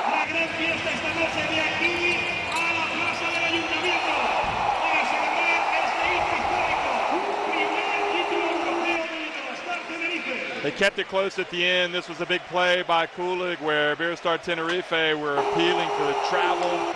They didn't get it. And then again, Kulig catching the bounce pass and somehow scoring over Vasquez. That's easier said than done. And Gavin White here that was the dagger right there. That took it up to 6. It was a 3-point game, and it was at the end of the shot clock with about less than 3 seconds remaining. And he drilled it, and look at the fans, and that tells you all you need to know about that shot. They still had time, Banvit, but it just couldn't. It just put him on such a back foot, didn't it? After that basket to open it up to 2 to 6. They needed 2 threes in the final minute, and they hadn't shot the ball well. That was the other thing. If they'd missed that, it was a 3-point game. They could have kept going for 2s, and that would have worked for them. But the 3, yeah, it was a huge dagger from White. And really, that tells the story as well. As you look at the disappointment for Banvit, again, they were able to lift the Turkish Cup, but not the Basketball Champions League.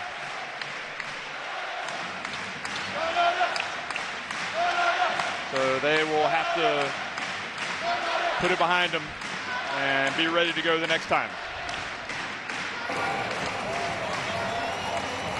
So there are going to be a lot of celebratory scenes seen throughout. Perhaps in the media tomorrow and the rest of the week. And it'll be interesting to see how they can build on this for the rest of the Spanish League season as well. Maybe this will spur them on to bigger things. Now they can focus only on Spain. What do you reckon? Yeah, for sure. I mean, it's the end of the season. That the league title's probably out of the way, but still a lot to play for. Barcelona went ahead of Tenerife today because they won this weekend. So Tenerife, they're 1 game back. They're going to have to do some work to get back into the top 4 and home court advantage in the playoffs. So there they are, making history as the first team to win the Basketball Champions League and lifting the trophy. Nico Ricciotti, the Argentina international, lifting it up. And the celebratory scenes once again from La Hamburguesa, the Pabellón de Deportes de Tenerife, Santiago Martín. And I'm guessing we're not going to be doing too much sleeping tonight, Lloyd. So for Lloyd Gardner, I'm Jeff Taylor, and everybody else, well done, folks. It's been an amazing Basketball Champions League. A first season, many more to come. Thanks for watching here from Tenerife. One last time, it's Iberostar Tenerife winning it 63-59. They are the champions.